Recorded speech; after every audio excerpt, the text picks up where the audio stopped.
This boy's father hated him with all his might, to the point that he betrayed him in his past life and ordered his neck to be split into two parts. But now that he has traveled back in time and knows everything that's going to happen, he does everything with perfection. Even as a tiny baby, he can already be considered a diaper assassin. His father, who used to hate him and treat him like trash, a piece of fresh manure, is now going to respect and take pride in this boy, to the point of wanting to register him as a legitimate son of the family's main branch. But how do you think he'll respond to this affection? Will he accept it or seek revenge? I'll tell you that as the story unfolds. For now, I can tell you that this boy was born with a magnet for women. Every beautiful and strong girl who appears near him falls in love instantly. Not even the saints will be spared. If he distances himself from these girls, they literally cry. And while they are crying, he's already hooking up with another girl. Dad's pride, literally. Someone's gotta sell tissues, right folks? Not everyone can just sit there and cry.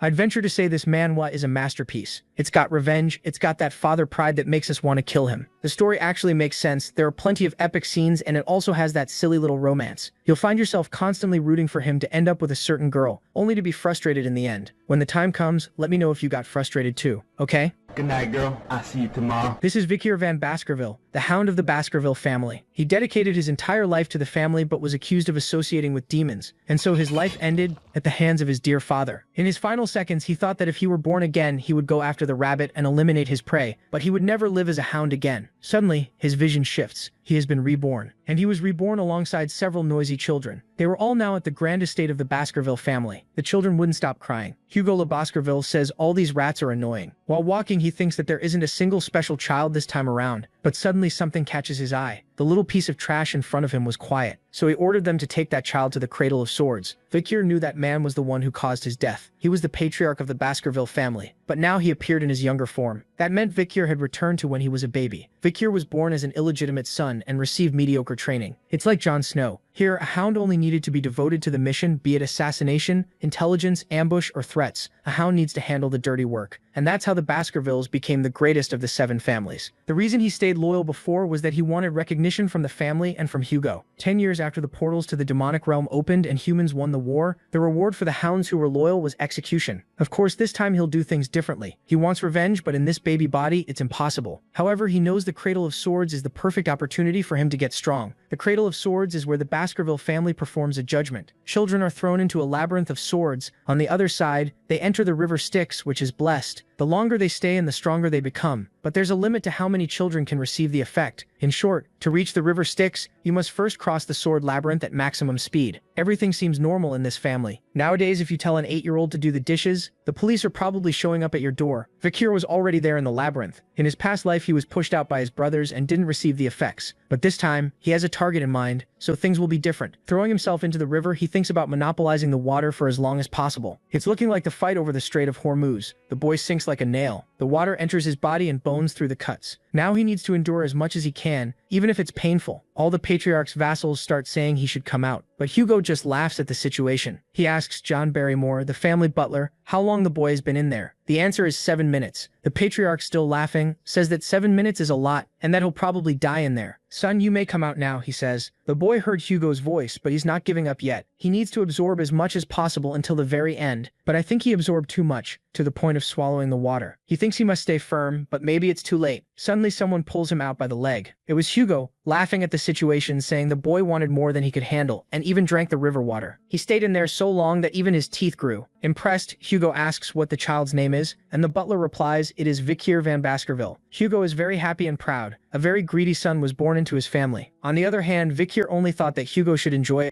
it while he silently sharpens his canines, because he himself will make the Baskerville family vanish from history. In his last life, people called him a genius at 8, but inside his own house, he was still treated as average. By 20, he was leading assassination, scouting, and subjugation missions. At 29, he hit the wall created by the direct bloodline's talent, and saw the limit of his sword skill. Then at 30, the gate to the demon world opened, and the Great War began. It lasted nearly 10 years, ending with humanity's victory. And when he reached 40, after fighting like the family's perfect hound, his reward was lies, slander, and a death sentence. Back in the cradle, he realizes he made it through the river Styx, which means he's already stronger than he was in his first life. While thinking that over, he notices an unfamiliar woman coming near his cradle. She quickly leaves a box behind, and it isn't a gift, it's an assassination attempt. 2 rare snakes crawl out. Victor can only wonder if they really needed to go this far just to kill him. Still, he catches one important clue. A maid called the woman Madam. That title narrows things down to only a few women in the Baskerville family. There's no time to think longer. The snakes strike, but he stops them with ease and kills them on the spot. The next day, everyone in the Baskerville house is shocked by a baby sleeping peacefully in the blood of venomous snakes. Every nanny on duty that day is tortured and executed, but no one uncovers how those snakes got into the cradle. Only Vikir knows the truth. 8 years pass. Professor Sadi explains that swordsmen grow through 4 stages: sword initiate, sword specialist, sword graduate, and the final stage, where the aura and the blade become solid and can change shape by the user's will. Those people are called sword masters. He ends by saying that Hugo Le Baskerville is one of them. Seeing Vikir van Baskerville lost in thought, Professor Sadi assumes he's focused on the lesson. But his real question is simple: how many years will it take before he can kill Hugo? Meanwhile, his brothers hate all the attention he's getting. They drag him to a secluded spot and ask about the rumors around him, like staying 7 minutes in the river Styx, or killing 2 snakes while he was still in the cradle. These 3 are the same brothers who attacked him in his previous life when he was running after being framed. They were known as Hugo's Trident. To test the first rumor, the one about 7 minutes in the Styx, one of them sneaks up behind Vikir van Baskerville and covers his mouth and nose. He could break free easily, but chooses to play along. 1 minute passes, then 3, then 10.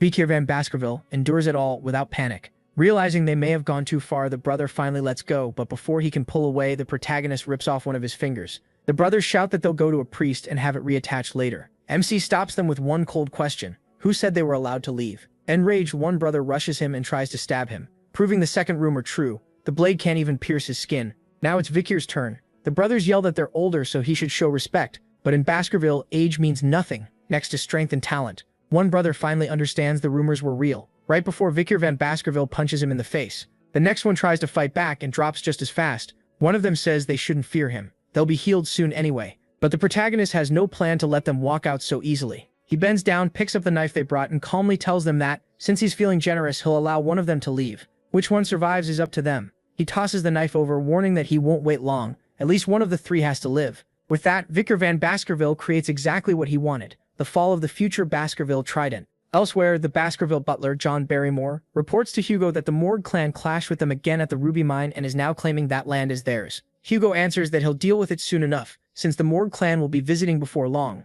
Once that is settled, he asks John if there's anything else. John brings up the school's midterm results and reports that Vikir van Baskerville ranked first in the written exam. He also says the practical test is in 5 days, and the castle's guardian knights have already left to prepare it. Hugo notes that this means the castle is almost empty, but John still has one more report. There was a serious fight between the young masters, the triplets, and Vikir van Baskerville. Hugo, surprised, asks how many died. John says none of them did, but the oldest lost most of his teeth. The middle one had his jaw crushed, and the youngest lost his left index finger. They're already being treated, but the damage wasn't just physical, it broke them mentally too. Hugo briefly wonders if they fought each other, then rejects the idea they were too close for that. John agrees and says another brother did it, the one a year younger than all 3, young master MC van Baskerville. Hugo calls for MC, and he appears right away. Hugo asks about what happened to the triplets. Without regret, he says they're already being treated. But Hugo isn't asking about their bodies, he means the way he shattered their bond. Since that day, they eat apart and no longer speak to each other. In the end, Hugo asks if Vikir thinks he did anything wrong.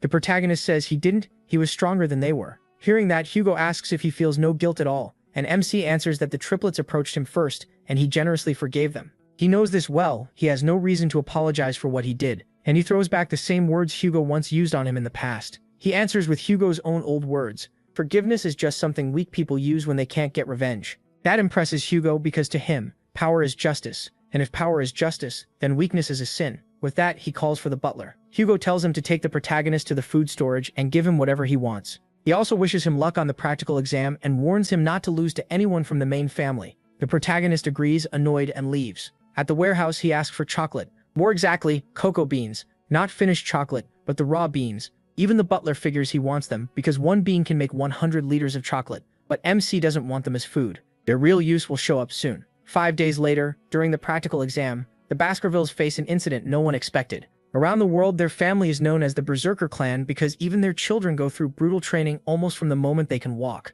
They climb mountains for endurance, and rest is only allowed at set times. At night, they even sleep beside demon corpses or live baby monsters to get used to harsh conditions. Because of that, the young hounds can handle incredibly hard tests. That's why people call them the Berserker clan. And now another test like that is about to begin on a mountain crawling with demon creatures. The instructor says the goal is simple: survive for 1 month and hunt demon creatures. There are also points to earn, and they only need to remember 2 things. The rewards are 10 points for saving someone's life, 30 if they do it without getting badly hurt. 50 for surviving after eliminating another participant, 70 for surviving while hunting demon creatures, and 90 for meeting every condition given in advance. Each student also gets a brooch, and stealing someone else's brooch earns extra points. Before starting, the instructor gives one warning: don't leave the restricted area. The Guardian Knights will score them in secret during the exam, so they're being watched the whole time. Nervous students whisper about Vikir and wonder if he'll do as well here as he did on the written test. Then the bell rings, and the exam starts. Some students rush for better ground, while others form teams to steal points from anyone alone.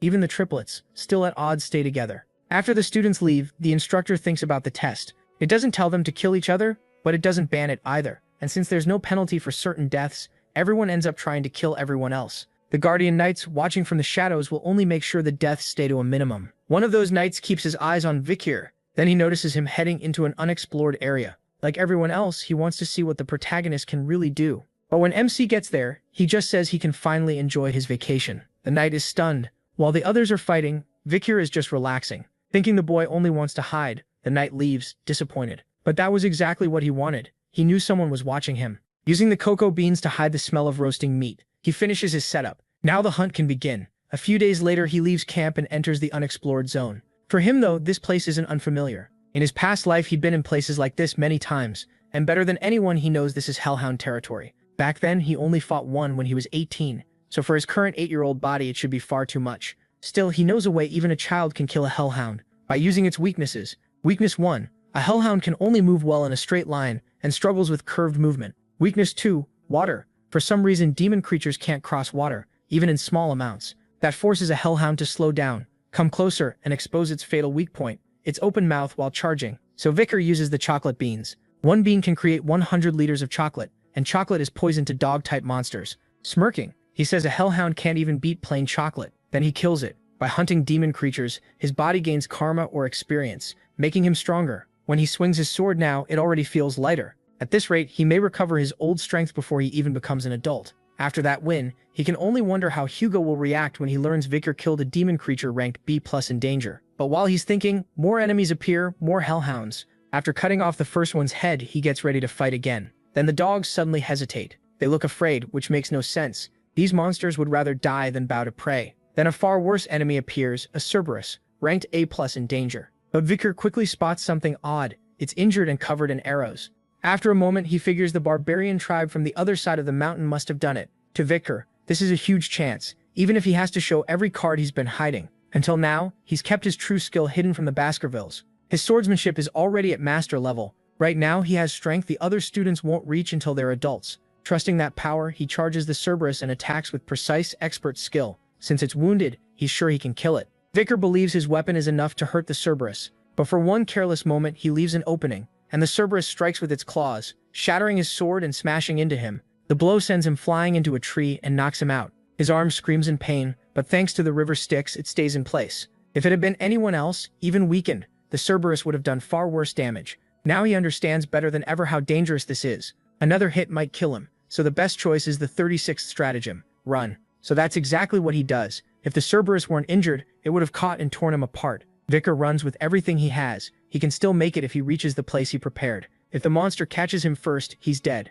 Just a little farther, and he makes it. Almost like a miracle, he reaches it. The creature falls into his trap. He built it for a pack of Hellhounds, so even Vikir is surprised it works on a Cerberus. Since it's also a dog-type monster, the trap works. The spears are coated with chocolate bean extract. Even though that poison should be fatal, the high-level beast still stays on its feet. So for the final strike, Vikir throws a spear at it. The hit bounces off, but the spear carried blood mamba venom. And after 7 steps, just like the stories say, the poison creature dies. All 3 heads collapse. Now the problem is figuring out how to carry it. But before that, he remembers Cerberus are guardian monsters. That means they protect territory, so there must be a dungeon nearby that it was guarding. Vikir covers himself in the Cerberus's scent, so most monsters will leave him alone. Following the trail the beast made before it reached him, he finds the dungeon. He'd seen this place in his past life at 18, but it had been empty then. Now it's different. The whole place reeks of corruption and mana. It clearly hasn't been explored yet, so he heads inside. After walking a bit, he finds a lit chamber deeper in the dungeon. In the center is a ruby giving off the light.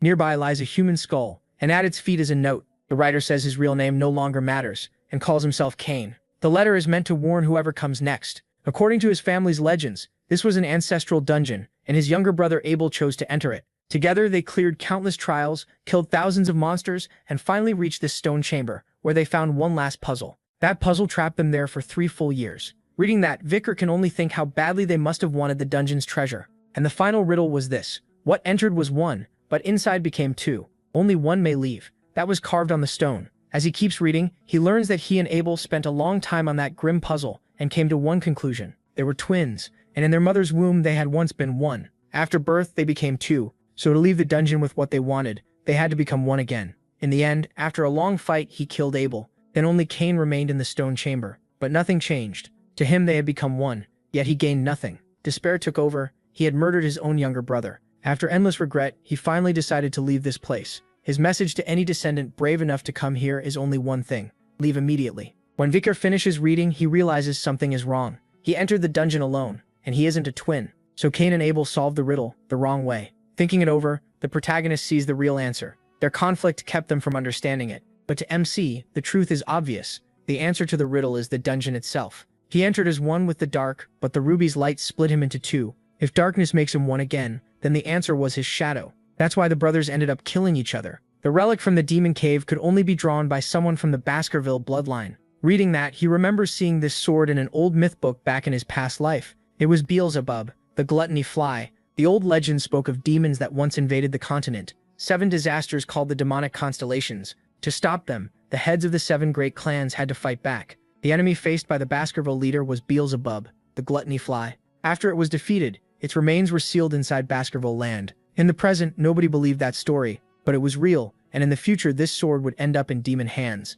not in this life. With that in mind, he tries to pull the sword free, but it doesn't come out. Instead, it sinks into his hand. Getting the item like this was unexpected, but he only wonders how much stronger it can make him. Once he finishes in the dungeon, he's ready to leave. Then dizziness suddenly hits him. He quickly realizes the thing in his hand is hungry. His hand starts guiding him on its own toward the corpse of the first infernal dog he killed. Then the thing begins sucking blood like it's been starving forever. He stops to think and realizes the dead trees and dried land here may have been caused by Beelzebub's insane hunger. How much would it take to satisfy this thing? He also recalls that Beelzebub could steal an enemy's abilities. It could keep taking powers for itself, and anyone robbed of them was left ruined. Still, maybe 3 is the limit it can take from 1 corpse. From the infernal dog it stole hemorrhage, a skill that makes even tiny wounds pour out huge amounts of blood. It also took incineration and regeneration. That regeneration, though, came from the corpse of a rat beneath the Cerberus. After getting the demonic weapon ready for testing, he finally relaxes. With all the young hounds gathered, the practical exam ends, and the results are announced right away.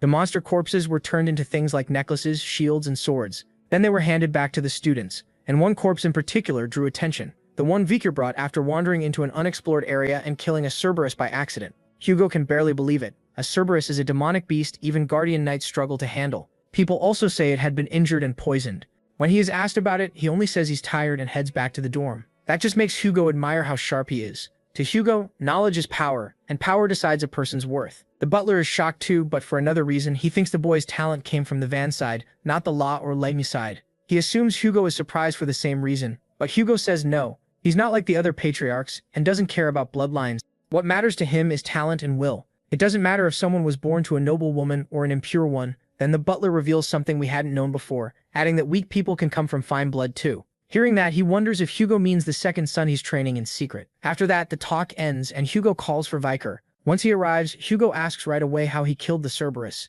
The protagonist answers plainly. He fed it chocolate. Since it's a dog-type creature, chocolate works like poison. The butler watches in silence, thinking it's hard to believe this is a father and son talking. They barely greet each other before jumping straight into business. Hugo then asks why MC ignored questions about the hunt. Vicar answers that Hugo isn't his master, so Hugo asks who is. He says it's the patriarch himself. Pleased, Hugo rewards him by giving him the entire corpse of the demonic beast he killed, and for taking first place in the practical test, he also grants him one wish. That's exactly what the protagonist wanted to hear. His request is access to the library of 10,000 books, deep inside the main Baskerville castle, one of the biggest libraries in the Empire. Hugo asks if he understands that only the patriarch, the vice-patriarch, and members of the main house are allowed in. Thinking the request will be refused, MC starts to back off. But to his surprise, Hugo agrees. He even suggests he read Baskerville Fencing 6th Prey. That makes Vicar tense up. No illegitimate child had ever been allowed to read past the 4th Prey. Still, he calms down quickly. In the end, it's only the 6th Prey. Hugo himself has only reached the 7th,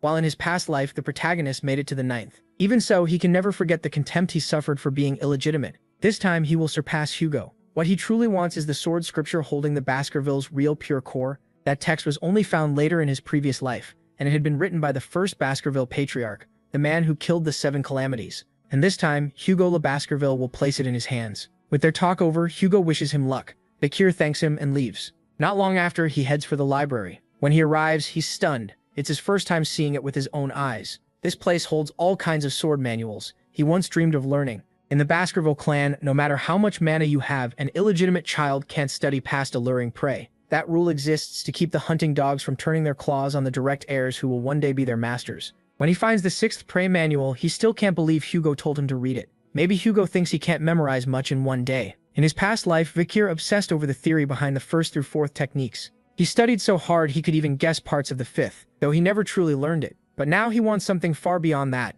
As he moves deeper inside, the guards are surprised, thinking he's already about to leave. They even wonder if he forgot something, and want to fetch it for him. But he says he's just going to skim a few other texts, so they can ignore him and keep working. The guards think the section he's heading to has nothing important, but Bakir didn't come here for nothing. A hidden treasure is waiting there, and they have no idea. After searching for a bit, he finds it right away. Alluring Prey. A basic first claw manual not even Baskerville children bother reading. Its torn pages make it look like worthless junk, but Bakir knows that isn't true. Before he died in his past life, his hunting unit found a strange relic in the border dungeon. It was part of a Baskerville scripture. Hugo noticed something odd about it and ordered a search through all 10,000 books in the library. The hidden text explained how to reach the 10th prey. Obsessed, Hugo sent the hunting dogs to recover the 6 missing pages. That search revealed the rest had been hidden among the other 7 great clans, which nearly pushed Hugo into war with them. He sent the hunting dogs after anyone who stood in the way, and after huge sacrifices, they finally delivered every missing page to Hugo, and the reward for that was nothing. Remembering it all, Bakir burns with anger. Because of their efforts, Hugo rose past the 7th prey and reached the 9th by using the hunting dogs like fuel. But not this time. The one who gathered those pages for Hugo was MC himself, and because of that he remembers all their contents. The only reason he never went beyond the 4th prey was that he had never seen the original text. In his past life he stood at the 4th prey and had already reached a high aura rank. Thinking it over, he vows to regain the strength he had before, even before he turns 15. That goal drives him, so he spends the entire day reading until he knows the whole book so well he could recite it backward. Soon he notices the guards are gone. That's when he gets ready to use at least the 5th prey. His body is still a child's, so it won't be easy. He focuses and starts the technique, striking with the 1st, 2nd, and 4th Baskerville prey. Before going back in time, his past life was brutal. Even though he reached the highest aura rank, he only did it through endless effort. The main house still mocked him, because he couldn't learn the swordsmanship meant for them. The only reason he never reached the 5th prey or beyond was that he was illegitimate. This time, things will be different. He refuses to live like that again. Right there, he reaches the 5th prey. It's still incomplete, but he managed to unleash it. Warmth fills his chest at that moment. He almost wants to cry from joy after finally reaching the 5th prey. For the first time in Baskerville history, a hunting dog was growing this fast and aiming for his master's throat. Now he just needs more mana, and he can already feel his core expanding. Bakir can tell how far he's climbed. In his last life, he only reached this level at 30. Now he's done it at just 8. A graduate swordsman is on a whole different level from an expert, especially in mana control. His mana is denser, easier to shape, and his sword skill has improved too. Still, he has no plan to stop at the 5th prey. Now the path to the 10th prey is open to him, a style with endless room to grow. Before, all he had was the skinning fong technique, which only boosted speed and strength. That style had clear limits. Alluring Prey is different, a complete sword art with both offense and defense, and no real cap. Bakir figures that if he stays focused, he can even handle a mid-level graduate. For assassination, he sees his success rate as perfect. In a straight fight though, that drops by half. His next problem is how much power to show Hugo. Too much or too little would both be bad. He still wants the rewards that come with Hugo's expectations. Then he makes his move. Bakir burns the book of the 10th prey, making sure no one else can learn what he did. But the guards catch him right away, and he quickly apologizes, calling it a careless mistake. The guards tell him not to blame himself, and say they failed to watch over him properly. He brushes it off, saying they were just ordinary books and not worth worrying about. Since bigger matters need attention, he suggests they all pretend this never happened. Touched by their young master's kindness, they thank him. After apologizing one more time, he leaves the library. As they watch him go, the guards can only think about what a good kid he is. Later in the Patriarch's office, Hugo asks if the reading taught him anything. Bakir says it did, which instantly catches Hugo's interest, and Hugo asks what he felt in the library. The protagonist says it felt warm and sharp, yet also soft and easy to shape. Hugo and the butler freeze. Are those words describing aura? In this world, aura is the sign that someone has truly stepped into swordsmanship. Even gifted kids who train non-stop usually can't reach that point before 15. Hugo reins himself in and tells himself it can't be real. Victor is only 8. Even so, he asks for a demonstration, and MC agrees. They head to the training ground. On the way, the butler asks how Hugo plans to test him. Hugo says he'll use a demon beast suited for the job, one he intentionally kept hungry so it would be more aggressive. Then they bring it out. It's an orc, a rank C creature, already worked into a frenzy. The onlookers think this is way too much. Normally you need to be around 15 to face one. Still, they calm down by trusting the Guardian Knights to step in if needed. Once everything is set, Hugo gives the order to release it. Driven mad with rage, the orc locks onto its target. Vicar doesn't panic. He stays perfectly calm as it charges. At the last moment, he slices off one arm, then a leg. That should have been the moment the orc's fast regeneration kicked in. But because of Vicar's infernal dog hemorrhage effect, the wound won't close. Everyone is stunned. How can an 8-year-old do this? Hugo, though, still isn't satisfied. He notices right away. Hugo wants to see what he gained from the library. So the protagonist reveals an aura blade and kills the orc in an instant. Now Hugo is truly shocked. That was the aura of a low-level swordsman, something an 8-year-old shouldn't be able to use. The butler congratulates Hugo on having such a prodigy. He even says that among all the clans in the Empire, there's never been a genius like this. But Hugo resists the idea, saying the orc was strange, it kept bleeding and was already badly weakened. Then Vicar walks up and asks if they have anything stronger than an orc. The students, already terrified, can hardly believe what they just heard. MC wants to reveal a little more, just enough that his talent gets recognized and he can gain some distance from Hugo. For instance, he might get sent to the jungle or admitted to the academy. Hearing the request, Hugo says the orc really wasn't enough to fill his son's appetite. Then he orders them to bring the barbarian test subject they captured for experiments. Vicar asks if he can begin at once, and gets permission. He moves in quickly. The creature looks slow because of its huge body, but it reacts fast and throws the first punch. Vicar slips past it. Even when he gets a chance to strike, he holds back, which Hugo sees as the right call. The troll's regeneration is monstrous. If you can't kill it in one clean hit, you'll just waste your strength. So the only answer is to fight smart. The boys watching wonder what he is planning. Is he going to wear the troll down by dodging everything? From the protagonist's side, killing it would be easy if he used his real power, but that would create problems. He needs to win in a way that looks natural. One idea is to turn the troll's own strength against it, hit during its forward rush, and that's exactly what he does. He cuts the troll, but the wound closes almost at once. The crowd loses hope, thinking no 8-year-old could ever beat a troll. Vicar knows that better than anyone. With only the first prey, it really would be impossible. Seeing the same thing, Hugo tells him to stop before it gets dangerous. But MC cuts him off and says if he can't kill it with his next strike, he'll give up. Then he moves again and thinks about how much strength to reveal. But he's already made that choice. He'll show just enough to make it seem like sudden enlightenment. Wondering how shocked Hugo will be, Vicar lands a fatal strike and takes the troll's head clean off. Everyone is left speechless. A true irregular has appeared. A week later, he grumbles that he can't stand this food anymore. Still, a lot around him has changed. Now everyone avoids getting near him, and from the troll fight, he picked up a new skill, Ultra Regeneration. While he's lost in thought, the triplets suddenly show up. Vicar asks if the beating they got wasn't enough, but they only came to say how awesome it was when he killed the Cerberus and the troll. Before he can ask what they mean, the butler appears too and says the Patriarch wants him immediately. Not long after, a carriage arrives at Baskerville Castle. Inside the Patriarch's meeting room, the guest is Adolf, head of the Morgue Scarlet clan. They've already been talking about this year's annual event, which the two clans handled together. Hugo even mocks the Morgue Scarlet children for making a fuss over a few scratches. Adolf answers that the Morgue Scarlet clan is noble and refined. That's the current mood between the Empire's famed magic clan Morgue Scarlet and the Iron Sword clan Baskerville. But it wasn't always this bad.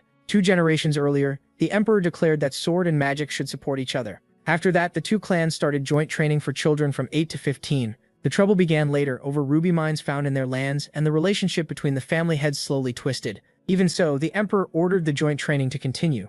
Adolf says he's heard rumors of a genius rising in the Baskerville clan. Hugo thanks him. That alone surprises Adolf, since Hugo rarely praises any child. Then Adolf says his clan has been just as lucky and calls Camo inside. The doors open, revealing Camo, the daughter of Adolf's eldest sister. He tells her to greet Hugo, but instead she asks if he's the thief who stole their ruby mine. The whole room is stunned. Hugo repeats thief in anger, while Adolf tries to step in. But Camo says Uncle Adolf himself called Hugo a pathetic bearded man just a few hours earlier. That pushes Hugo to tell Adolf to teach his niece some manners. Camo doesn't back down and demands the mine be returned because she needs those rubies for her research. Hugo snaps and orders her to be quiet. Adolf jumps in, asking if this is how he treats a child, even mocking the Empire's sword saint for bullying an 8-year-old girl. Then someone cuts in, saying it seems the Morgue Scarlet clan never taught its children not to desire what belongs to others. It's Vicar, speaking as he steps through the door. The butler announces young master, the protagonist Van Baskerville. Adolf studies the boy from a distance, then notices his niece is no longer beside him. She's already standing in front of Vicar, demanding to know what he just said.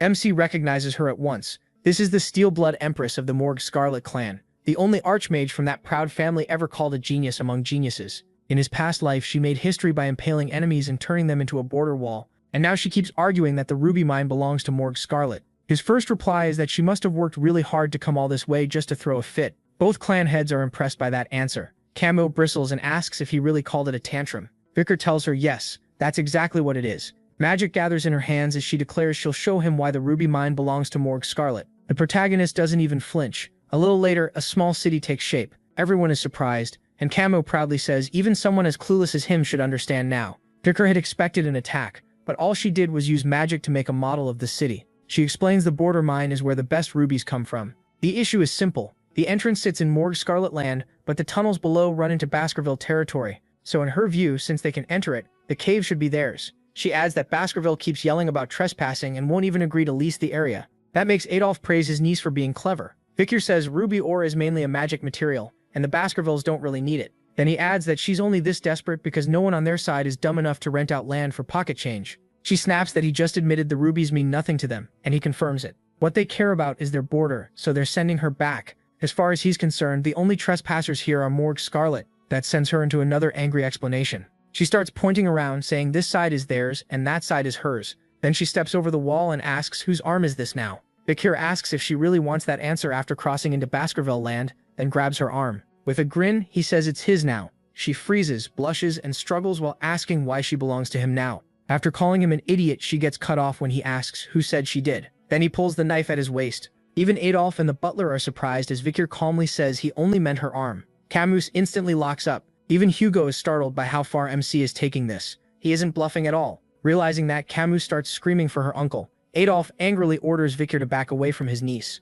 He immediately does as he's told. Camus rushes into Adolf's arms, sniffling, while Adolf demands an explanation from Hugo. He turns back to the protagonist and says he went too far, but Vicar only laughs and says sorry. Spinning the dagger, he says this kind of rough play is normal with his brothers. Still mad, the old man asks why a child even has a toy like that. MC apologizes again and says it's just a game kids in the Baskerville clan grow up with. Hugo cuts in, asking if the Morgue Scarlet leader isn't being a little overprotective over children's play. Then he says he has an idea for the ruby mine problem, and thinks Morgue Scarlet will like it. Still crying, Camus says she won't forgive Vicar for this. He just laughs it off. Not long after that, the friendly rivalry between Baskerville and Morgue Scarlet officially began. Kids from 8 to 15 gathered to show what they could do. This year, though, everyone's eyes were on Camus, Morgue Scarlet, the young talent from the famous Magic clan. Facing her was Baskerville's iron-blooded swordsman, Vicar van Baskerville. Morgue Scarlet had proposed a duel between the two rising stars of their clans. Camus tells him to get ready, she never holds back in a real fight. Then she starts casting at once. The crowd is stunned because Camus is using quadruple channeling at her age. The Morgue Scarlet leader glances over at Hugo with a smug smile, but Hugo doesn't react. A second later, Camus fires 4 spells at Vicar Age at once. He dodges every single one. Then she throws up an earth wall to stop him, but the protagonist kicks straight through it. Camus starts wondering if this is the power of Baskerville's Styx River. She shuts her eyes and braces for impact, but nothing comes. When she looks up, Vicar is about to flick her forehead and the hit lands like a gunshot. Even the Morgue Scarlet leader is shocked by the boy's strength. Camus feels completely humiliated and demands to know if he's going easy on her. MC only asks if it still hurts. Then he tells her to give up before it gets worse. Furious, she raises 2 earth walls at once. Vicar could have gone around them, but he decides to toy with her a little. He breaks through both walls in one strike. His hand stops right in front of her face, as he asks whose hand got past the wall. Getting ready for another flick, he says it's clearly the stronger one. The lump on her forehead looks even bigger now. Tears well up as she lashes out with fire magic, furious and hurting.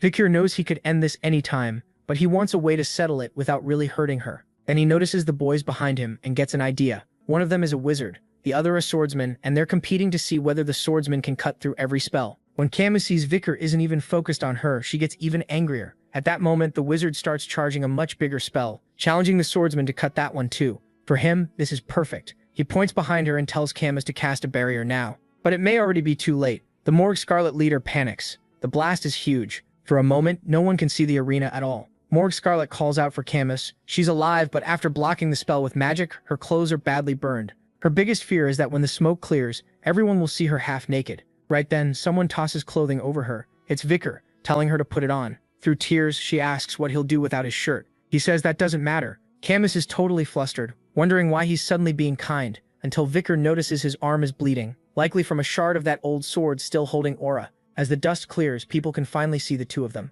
The Morgue Scarlet leader finally lets out a breath of relief. The crowd can't tell who won, especially with the protagonist bleeding. Soon, though, they start talking about how insane his physical ability is for a kid. Both of them are unbelievable talents for 8-year-olds. Later, in the halls of Baskerville Castle, Hugo asks Vicar how the duel with the Morgue Scarlet girl went. MC says it was fun and that he understood why the match mattered. Then Hugo asks why he didn't strike right away, and he admits he hesitated because he'd never fought a girl before. Hugo tells him hesitation in battle only gets you hurt, and says that wound should teach him that lesson.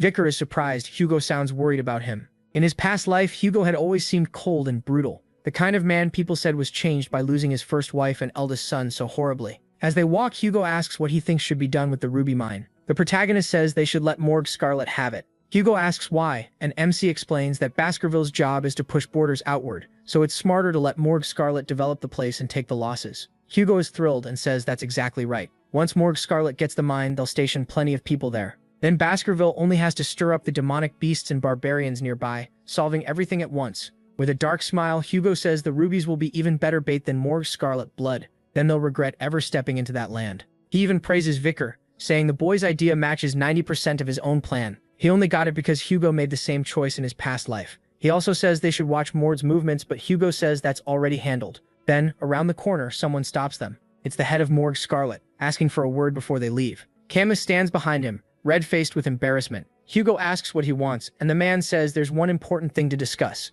Leasing the land is only part of it. When Hugo asks what Baskerville would gain, Morgue Scarlet gets straight to it, an engagement. The old man proposes tying the two clans together through marriage, suggesting Baskerville's eldest son and his niece, the eldest daughter of Morgue Scarlet. He says she has everything. Looks, brains, the whole package. According to him, she'd be the perfect match for Baskerville's heir. Hugo points out his eldest son is nearly 25, and the age gap is too big.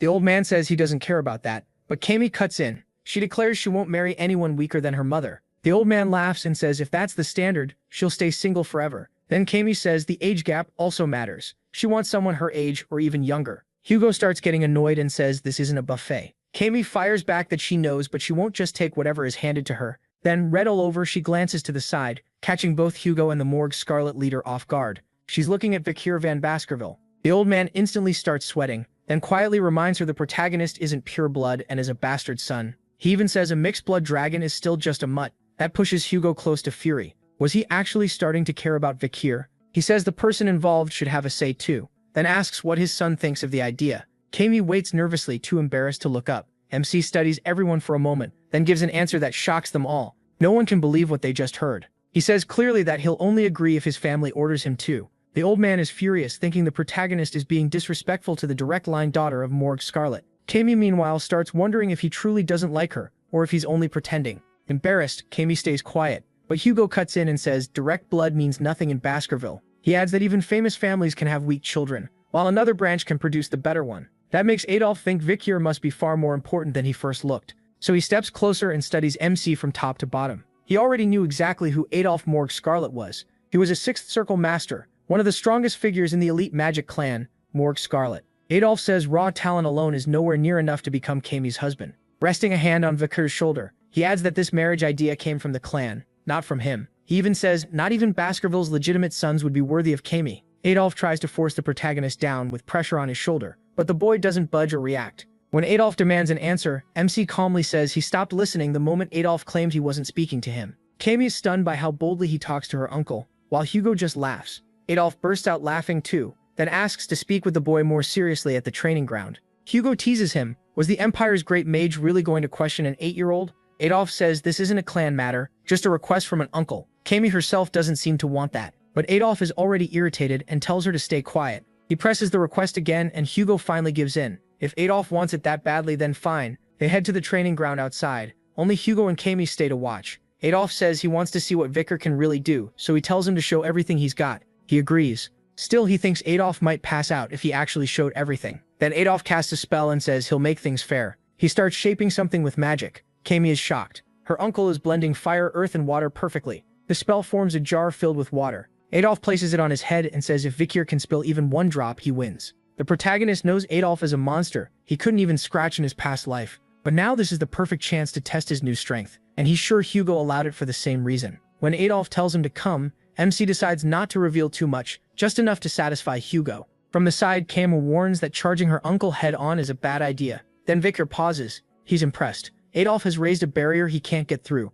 calling shield magic the best answer to a swordsman. Without outstanding aura yet, breaking through it would be hard for the protagonist right now. Then Adolf casts another spell. Now he attacks. Fire spears rush in from every direction and Camu protests. He never even used this much against her. Adolf asks a little sadly whose side she's on. Hugo, though, notices the spells are still slow enough to dodge, so he doesn't step in. Vikir quickly realizes this isn't a real problem. He has the body of his 8-year-old self, but all the experience from before his return. That should be enough to make Adolf lower his guard. Maybe even enough to kill him. MC swings with all his strength at the barrier. Adolf says he can try 100 times. His sword will never break that shield. Vikir ignores him and keeps striking the exact same spot. Soon cracks appear. Adolf notes that the boy is like a machine, landing every hit in one place. He admits his swordsmanship is impressive, but there's still a problem. The sword itself can't endure a barrier of this level. So Adolf mocks him for forgetting to think about his blade's durability too, while he keeps talking on and on. Meanwhile, Hugo and Camu are completely stunned. Adolf says Vikir has talent, but still needs a lot of work before becoming Camu's fiancé.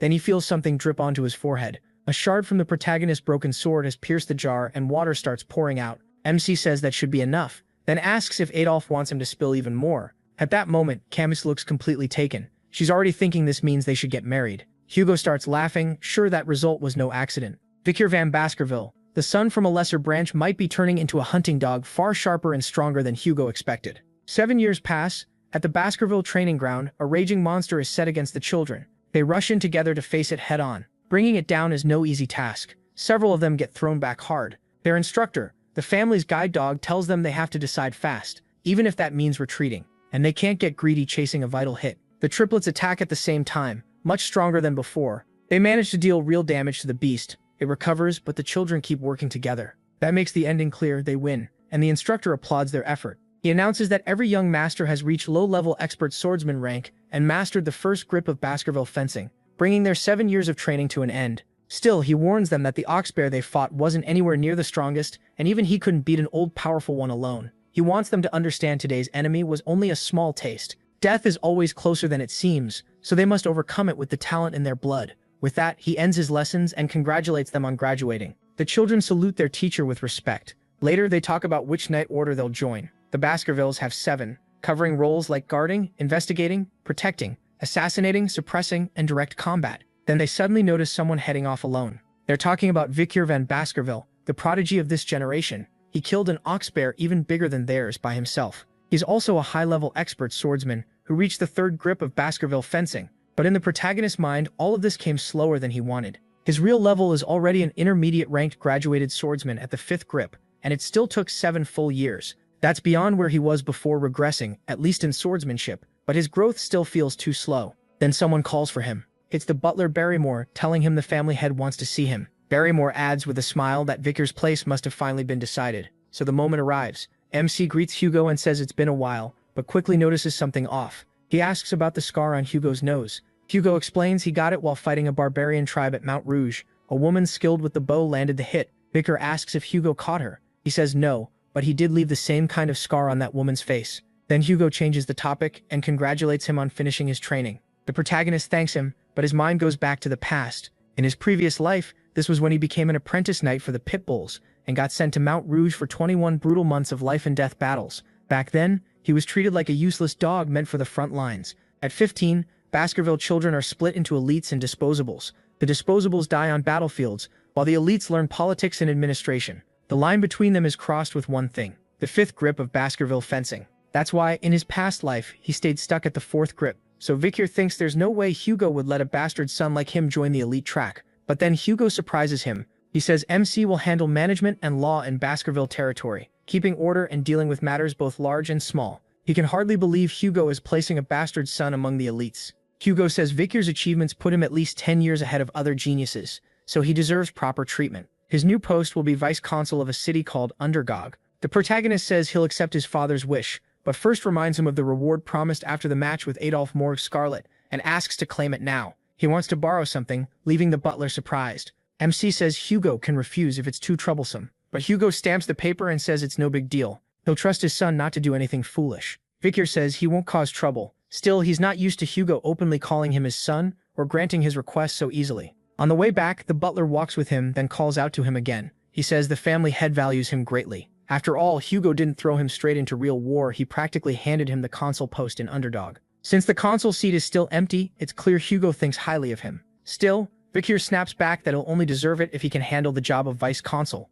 To him, this post means nothing. It won't wipe away the past, he still remembers his head falling at the guillotine. In his heart, he swears Hugo Baskerville will suffer the same fate. Then the story shifts to Baskerville land. In Underdog, an old worker warns everyone that the new vice consul arrives tomorrow, so the place needs to be spotless. He also reminds them the boy is coming from the main castle, so they need to be extra careful. One employee nervously wonders what kind of person the new vice consul will be. The other brushes it off, saying he's just a 15-year-old kid. They're still making fun of him when someone walks past. A boy grabs him at once and says he can't just wander around there. Vikir turns with a glare and orders him to let go. Then he shows them a document, and both freeze. That's when they realize the boy in front of them is the new vice consul, and his first order is to bring alcohol and women right away. He says he'll be hosting a party soon, leaving both men stunned. Not long after, the banquet is prepared. Soon the place is full of cheerful guests chatting away. The one running Underdog is Chihuahua Baskerville, and he's sickened by what he's seeing. He can't believe the new vice consul is throwing a party on his very first day. To Chihuahua, this proves the boy is reckless.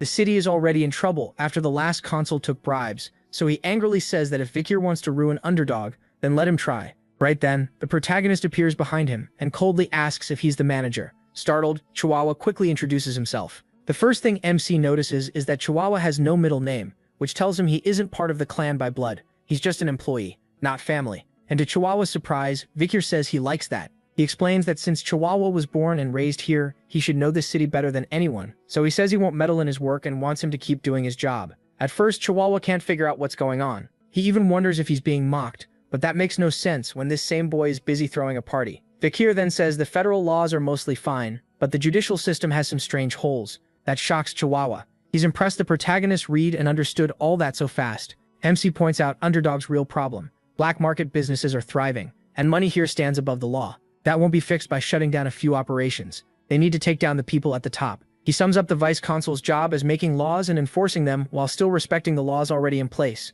But now he plans to add one more. In a week, he intends to crush those criminal businesses, and to do that he needs a reason people will accept, even if the targets are clearly breaking the law. After all, he's young, inexperienced, and wasn't even supposed to arrive until tomorrow. So if he wants people to follow him, he'll need a setup. As he puts it, he's going to pile up trash and lure in the flies. Hearing that, Chihuahua starts seriously worrying about the new vice consul. The next day, on Underdog's main street, a crowd gathers, unhappy and curious. Vikir stands in front of them ready to speak. He's apparently been there all night, which drew even more people in. At last, he begins and introduces himself as the newly appointed vice consul. Some think he looks too young, some say he's cute, and others just see a spoiled brat. He starts by saying everyone has read the notice posted here, these are the laws now in effect. He hasn't added anything new. Even with a new vice consul, the city's standing laws still remain, and the crowd starts protesting. Chihuahua jumps in, furious, demanding they remember who they're speaking to. The new vice consul came from the Baskerville main castle. The noise dies down, and Vikir gets what kind of crowd he's dealing with.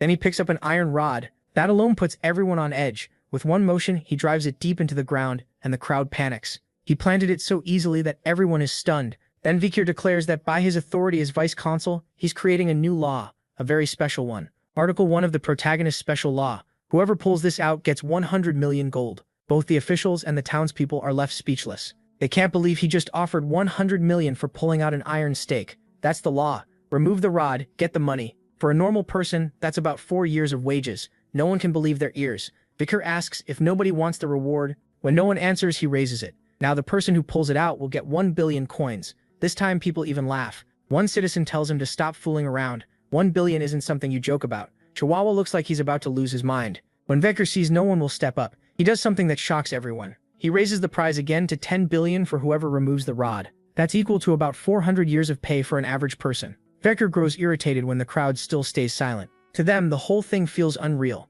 Whispers spread fast as people guess what would happen if someone actually tried. Looking at MC's sword, they assume anyone greedy enough to touch it would be killed. He is about to ask again if no one will take the chance when a hand rises. A small, humble-looking girl asks if she can try. A man who knows her, Judy, the flower girl, warns her not to go, saying she'll get hurt. But Judy says her mother is sick and she has to do something. She even asks him to look after her mother if anything happens to her. The man is left speechless. Judy then stands before the city's vice consul, unsure if he'll kill her. Vikir only points at the rod and tells her to pull. Judy crouches down and grabs it. With a little effort, she pulls it out so easily that even she can't believe it. The crowd is stunned. Judy thought it would be impossible, and when the protagonist reaches into his coat with a fierce look, she thinks she's dead. Instead, she hears coins. Vikir hands her 100 million and says this is just the beginning. She takes the money, still confused. When he asks where she lives, MC explains that 10 billion is too much to carry, so he'll send it to her home with guards to protect her. Patting her head, he says this is how the law works, and from now on, it will be enforced that way. Chihuahua is so stunned he can't even close his mouth. The whole town stands frozen. What happened today makes his special law spread faster than even the Baskerville family's own rules. People now understand one thing clearly: break the law and you're punished, follow it and you're rewarded. After Vikir's special law was announced, crime in the city was cut in half. Chihuahua is in tears, saying he'll follow the protagonist for the rest of his life. But to MC, this is just a version of something Kamada Bourbon did in his past life. The real problem comes next. They now have to fill the giant hole that 10 billion made in the budget. Luckily, Vikir already knows where the illegal groups are and plans to seize all their dirty money. Chihuahua asks how he knows any of that. He casually says he can feel it, though the truth is tied to his past life. While Chihuahua is still amazed, someone enters and reports that a certain committee wants a meeting. Just as the protagonist expected, the city's nobles who do nothing but eat and sleep now want to see him. Chihuahua quickly lists the families in that committee, adding that it's supposed to be just a social club. Still, it's obvious they have complaints about Vikir's special law. MC only smiles and says the flies have finally caught the smell of the sewer. In that case, he says, it's time to wipe out the pests feeding off the city. The scene then shifts to a luxury club hotel in Underdog. Deep inside is a VIP room that costs 10 million gold for just a few hours, and a party is going on there now. The guests are the 7 members of the committee that invited Vikir. All of them are children of native clans living in Baskerville territory. At that moment, they're stacking bottles worth 100 million gold each into a tower. One of them even says the servants can drink whatever spilled on the table, and they thank him for the kindness. They brag that their money never runs out, all thanks to the Baskervilles. They're also involved in slave trading, using barbarians captured during the Baskerville family's expansion. Laughing it up, they boast that they live better than people in the capital, while still enjoying the protection of the main family. One blonde man even calls the Baskervilles their hunting dogs, saying they wiped out the entire Mesodrano clan over a few lies, bringing one of the 8 clans to ruin and leaving only 7. Before long, the talk turns to the new vice consul. Since he's young and threw a party the moment he arrived, they assume he'll be easy to get along with. Their plan was simple: throw a wild party with the priciest drinks, stick Vikir with the bill, then laugh it off as a joke so he'd owe them. Right then, a servant announced the girls had arrived, but something felt off because a man had come in who wasn't invited. The butler grabbed the boy by the hair, and a second later his arms bent back like they were snapped around. One of the nobles demanded to know who had walked in. The answer came: Vikir van Baskerville. Shocked that the vice consul was actually there, they asked why he came. He just said they invited him, so he showed up. They laughed nervously, praised how fast he moved, and quietly talked about making him cover the drinks, until the protagonist, already furious, put a hand on the table and sent a shock through it with resonance, toppling the huge tower of bottles worth millions of gold. At that moment, the blonde noble realized something important. The boy in front of him, only 15, was already skilled enough to use resonance at a graduated level. The noble started wondering if they could take him, but quickly understood they had no chance. Then Vikir stepped toward one of them and the man froze. Without being asked, he started giving in, saying they would pay for the drinks. MC answered that of course they would, unless they really thought they could party first and dump the bill on him after. Realizing they had gone too far, the nobles scrambled to explain it away. They claimed this was only a test to see what kind of vice consul he was. Vikir drove his fist down on the one beneath him and said a dog does not get to test its master. These people felt fearless because of their money and influence, but only because they had never faced real terror. He asked if they knew why the man under his foot had ended up like that, because if they didn't, they would share his fate. The blonde man forced a nervous smile and said he understood. Vikir replied that if they knew and still acted this way, then they needed an even harsher beating. Everyone shouted that he couldn't get away with this, but he was already in front of them, listing their crimes: kidnapping, illegal slave trade, and even insulting the Baskerville clan. They had done all kinds of filth in this city, and then he started beating them all. As he hit them, he said an animal can't be tamed without being taught first. Now it was time to punish these little dogs who feared nothing. Sometime later in the prison halls, Chihuahua could hardly believe what he was seeing. The blonde noble kept yelling that he'd tell his father, and that Vikir would never be forgiven. Watching him fall apart, Chihuahua asked why the protagonist beat them so badly, saying maybe he could have shown a little restraint. MC told him not to worry, he hadn't even begun yet. These leaders were supposed to stop corruption and help the region, but instead they'd become rotten and now even wanted a piece of Baskerville power. The fact that they still wanted revenge proved they had learned nothing. By sunset, Vikir planned to execute them all. And just like that, it was happening again. Old Chihuahua asked if he was serious, and he said he wouldn't stop with them. he'd kill everyone tied to them too. The prisoners instantly begged for mercy and offered money for their lives. Chihuahua asked if the native clans would really allow this. If Vikir did it, he could lose support in later talks and trigger retaliation. But the clans would have no room to complain if these men were linked to the city's criminal groups, and if proof was missing, they'd make some. Then the protagonist began reading out the charges. Kidnapping and trafficking women came first, followed by bribery, threats, extortion, robbery, and murdering officials. The blonde noble shouted that he never did any of it and would accept punishment if there was real evidence. Vikir answered that he talked like a guilty man who had already erased the proof. Then someone called out from behind MC. This was the man he had been waiting for. He was carrying a strange bag and grinning as he said he brought everything requested. Vikir thanked him. Inside the bag were all kinds of tools. The man said he'd spent over 30 years torturing people and had never seen tools like these. He told him they were common where he came from. That made the torturer joke that the vice-consul must have come from hell. Vikir just smiled and asked if he wanted to learn a few new methods. The man quickly refused, saying even he might throw up watching them being used. The protagonist answered plainly, he was a surgeon. In his past life, he had learned many things while interrogating demons. As he took off his coat, he asked where all their confidence had gone. The same confidence that said they'd never confess. With a smile, he told the prisoners not to say a word, because he wanted to draw those memories out very slowly. News spread fast. The 7 rich criminals had all been arrested together, and people everywhere were talking, saying the new vice-consul wasn't likely to let them slip away. Others thought they'd still survive, because they were children of the native clans. Everyone knew the law said these crimes meant death, but almost no one believed Vikir would really carry it out. Public opinion split down the middle. This was a power fight between the new vice-consul and the native clans, and most people thought it would end fast if those clans bowed a little. So, just as expected, every native clan sent a small apology gift to the new vice-consul. The local powers chose to bend, and people assumed the arrested trash would be released after a light scolding from their parents. But that isn't what happened. That day, 7 heads were put on display in the town square, packed in salt and twisted in agony, as if they had suffered until their final breath. Above each head, the crimes they were executed for were written out. The whole city was horrified. Vikir, though, said no one should be surprised. The laws had always been there. What mattered was that this time the people punished were famous native nobles, and that would bring real change. Once the nobles took this as a declaration of war, they would definitely strike back, and when that happened, it would end only when one side was wiped out. This city was heading for a bloodbath. Vikir looked at Chihuahua and told him to get ready. He'd join the next operation. Chihuahua still didn't get it, but soon they were somewhere else, and he was wearing a mask. Looking back, he asked if this was really the plan. MC only asked whether he doubted him. It wasn't doubt, just that the plan sounded insane. Around them, people dragged cages and hauled slaves toward a tent. Vikir's plan was to have himself sold to the nobles as a slave. Soon a masked man announced that the circus was about to begin. He checked Chihuahua's identity papers, as he posed as someone from the Mablanc family. After confirming the certificate, the man asked if Mablanc had come to sell something.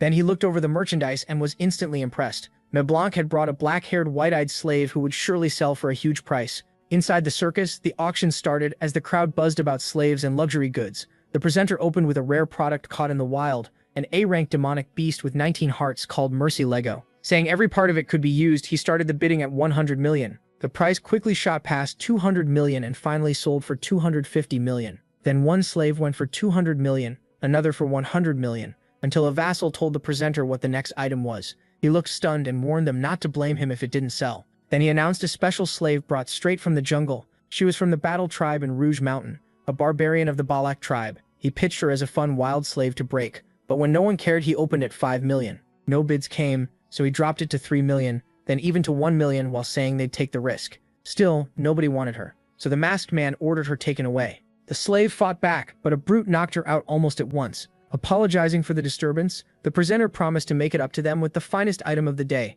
The moment that slave stepped onto the stage, the nobles lit up. It was Vikir van Baskerville, though of course none of them knew it. The presenter bragged that this one was special. Rare black hair, red eyes, and so obedient that handcuffs were all they needed. Before he could even name a starting price, a noblewoman shouted 600 million.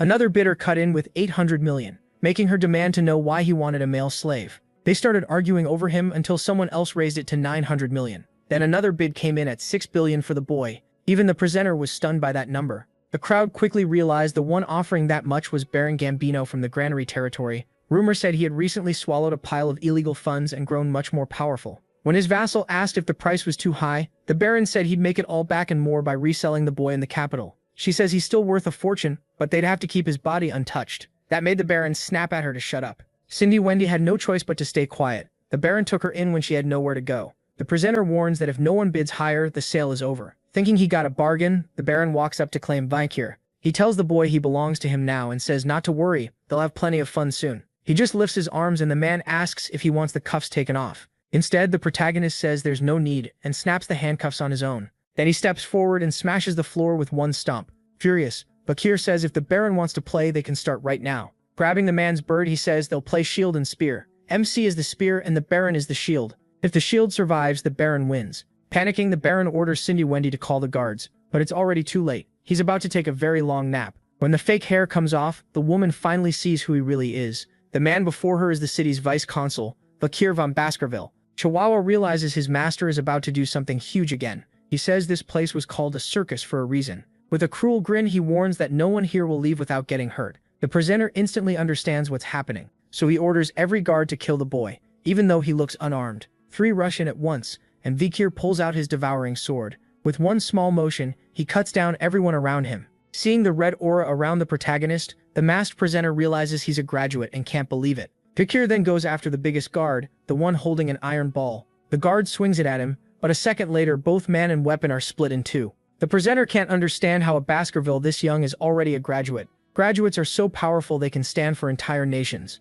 Chihuahua is stunned by MC's overwhelming strength. Then someone calls out and tells Vikir to look over. The presenter is holding a knife to Chihuahua's right arm, demanding surrender. When he doesn't react, he presses the blade in deeper. Then Chihuahua shocks the protagonist by telling him to do what he must. She'd rather die than hold her master back. Vikir laughs and says he's finally found someone loyal. He stays calm because before leaving the Baskerville mansion, he got a secret letter from the patriarch. Now he pulls out a whistle, and everyone nearby tenses up. MC puts it to his lips and blows as hard as he can, making the noble's ears ring. Chihuahua and the masked man watch nervously. Vikir just stands still at the center of the stage. When nothing seems to happen, the man starts laughing, saying it was only meant to scare them. But he doesn't realize a blade has already pierced his throat. It happens so fast he sees his own death before dropping to the ground. A man was standing behind him, the one who killed him. Chihuahua is badly shaken by what just happened right in front of him. One of the guards tries to strike that man from the side, but without even moving, he unleashes a brutal flurry of blows. Blood sprays everywhere, and Vikir looks pleased.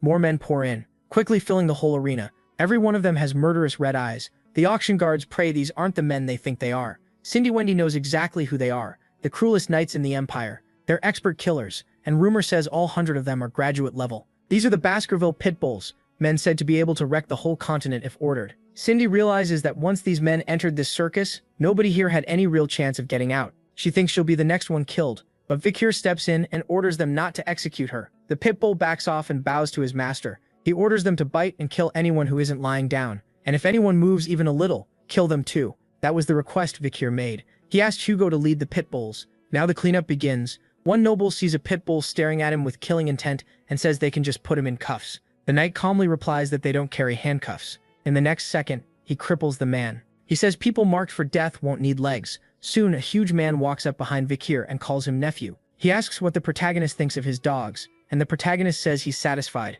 This is Boston Terrier Baskerville, commander of the pit bulls. Boston looks MC over and understands why Hugo was so interested in him. Even at 15, MC is terrifyingly sharp. Then Boston asks if he wants to join the pit bulls. He ignores the offer and walks off. He has other things to handle. Being ignored only makes Boston want him more. Meanwhile, Vikir heads into the auction warehouse. Before long, he finds the vault holding the noble's money. He thinks he doesn't care about adding to Baskerville's wealth, then looks around and spots something unexpected. The Balak elf slave is still in a cage, beaten badly and barely hanging on. Would Vikir save her? Of course he would, if he had the chance. He takes a potion from his belt and pours it into her mouth. The medicine works almost right away. She opens her eyes, jerks back in fear, and Vikir asks why she's so scared. Is it because she was captured? She just stares at him, not understanding, so he speaks in the Balak tongue and tells her to go. That only confuses her more, so he makes it simple. Run. He learned a little of their language from fighting the tribe in his past life. She answers with a stream of words, but he only knows the basics. Then she heads out of the room, says a few more words, and leaves.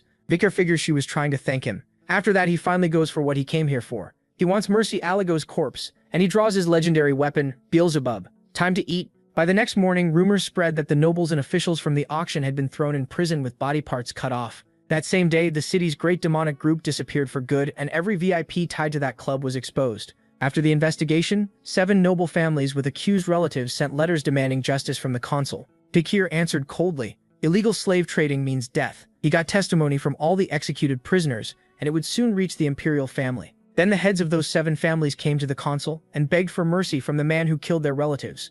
The protagonist's reply was simple. Their lands inside Baskerville territory would be seized, they'd all be charged with treason, and 3 families would be wiped out completely. To keep order after that, more officials had to be hired, which made unemployment and underdog drop fast and made the people like Victor more than ever. His bond with his secretary Chihuahua also got better. Chihuahua says he owes his boss his life for saving him on circus night. During all this, MC also practiced his writing, which amazed Chihuahua. Not only had Victor learned to write, he was already drafting new laws. If this genius kept working here, how far could underdog grow? Later that night, he visits the prison and apologizes for coming late because work kept him busy. The prisoner in cuffs is Cindy Wendy St. Rose. Victor says he has some questions for her. Still angry, she asks if that's the only reason he saved her. The protagonist doesn't care. He brings up how Baron Gambino, despite being nothing but filth, gained power and influence fast. After looking into it, he learned the man was gifted at making money. If he hadn't used that talent for evil, he could have become a famous merchant or economist. So MC tells her that if she answers honestly, he'll let her go. If she refuses, she'll regret it forever. She snaps back that if she can answer, then she'll answer everything.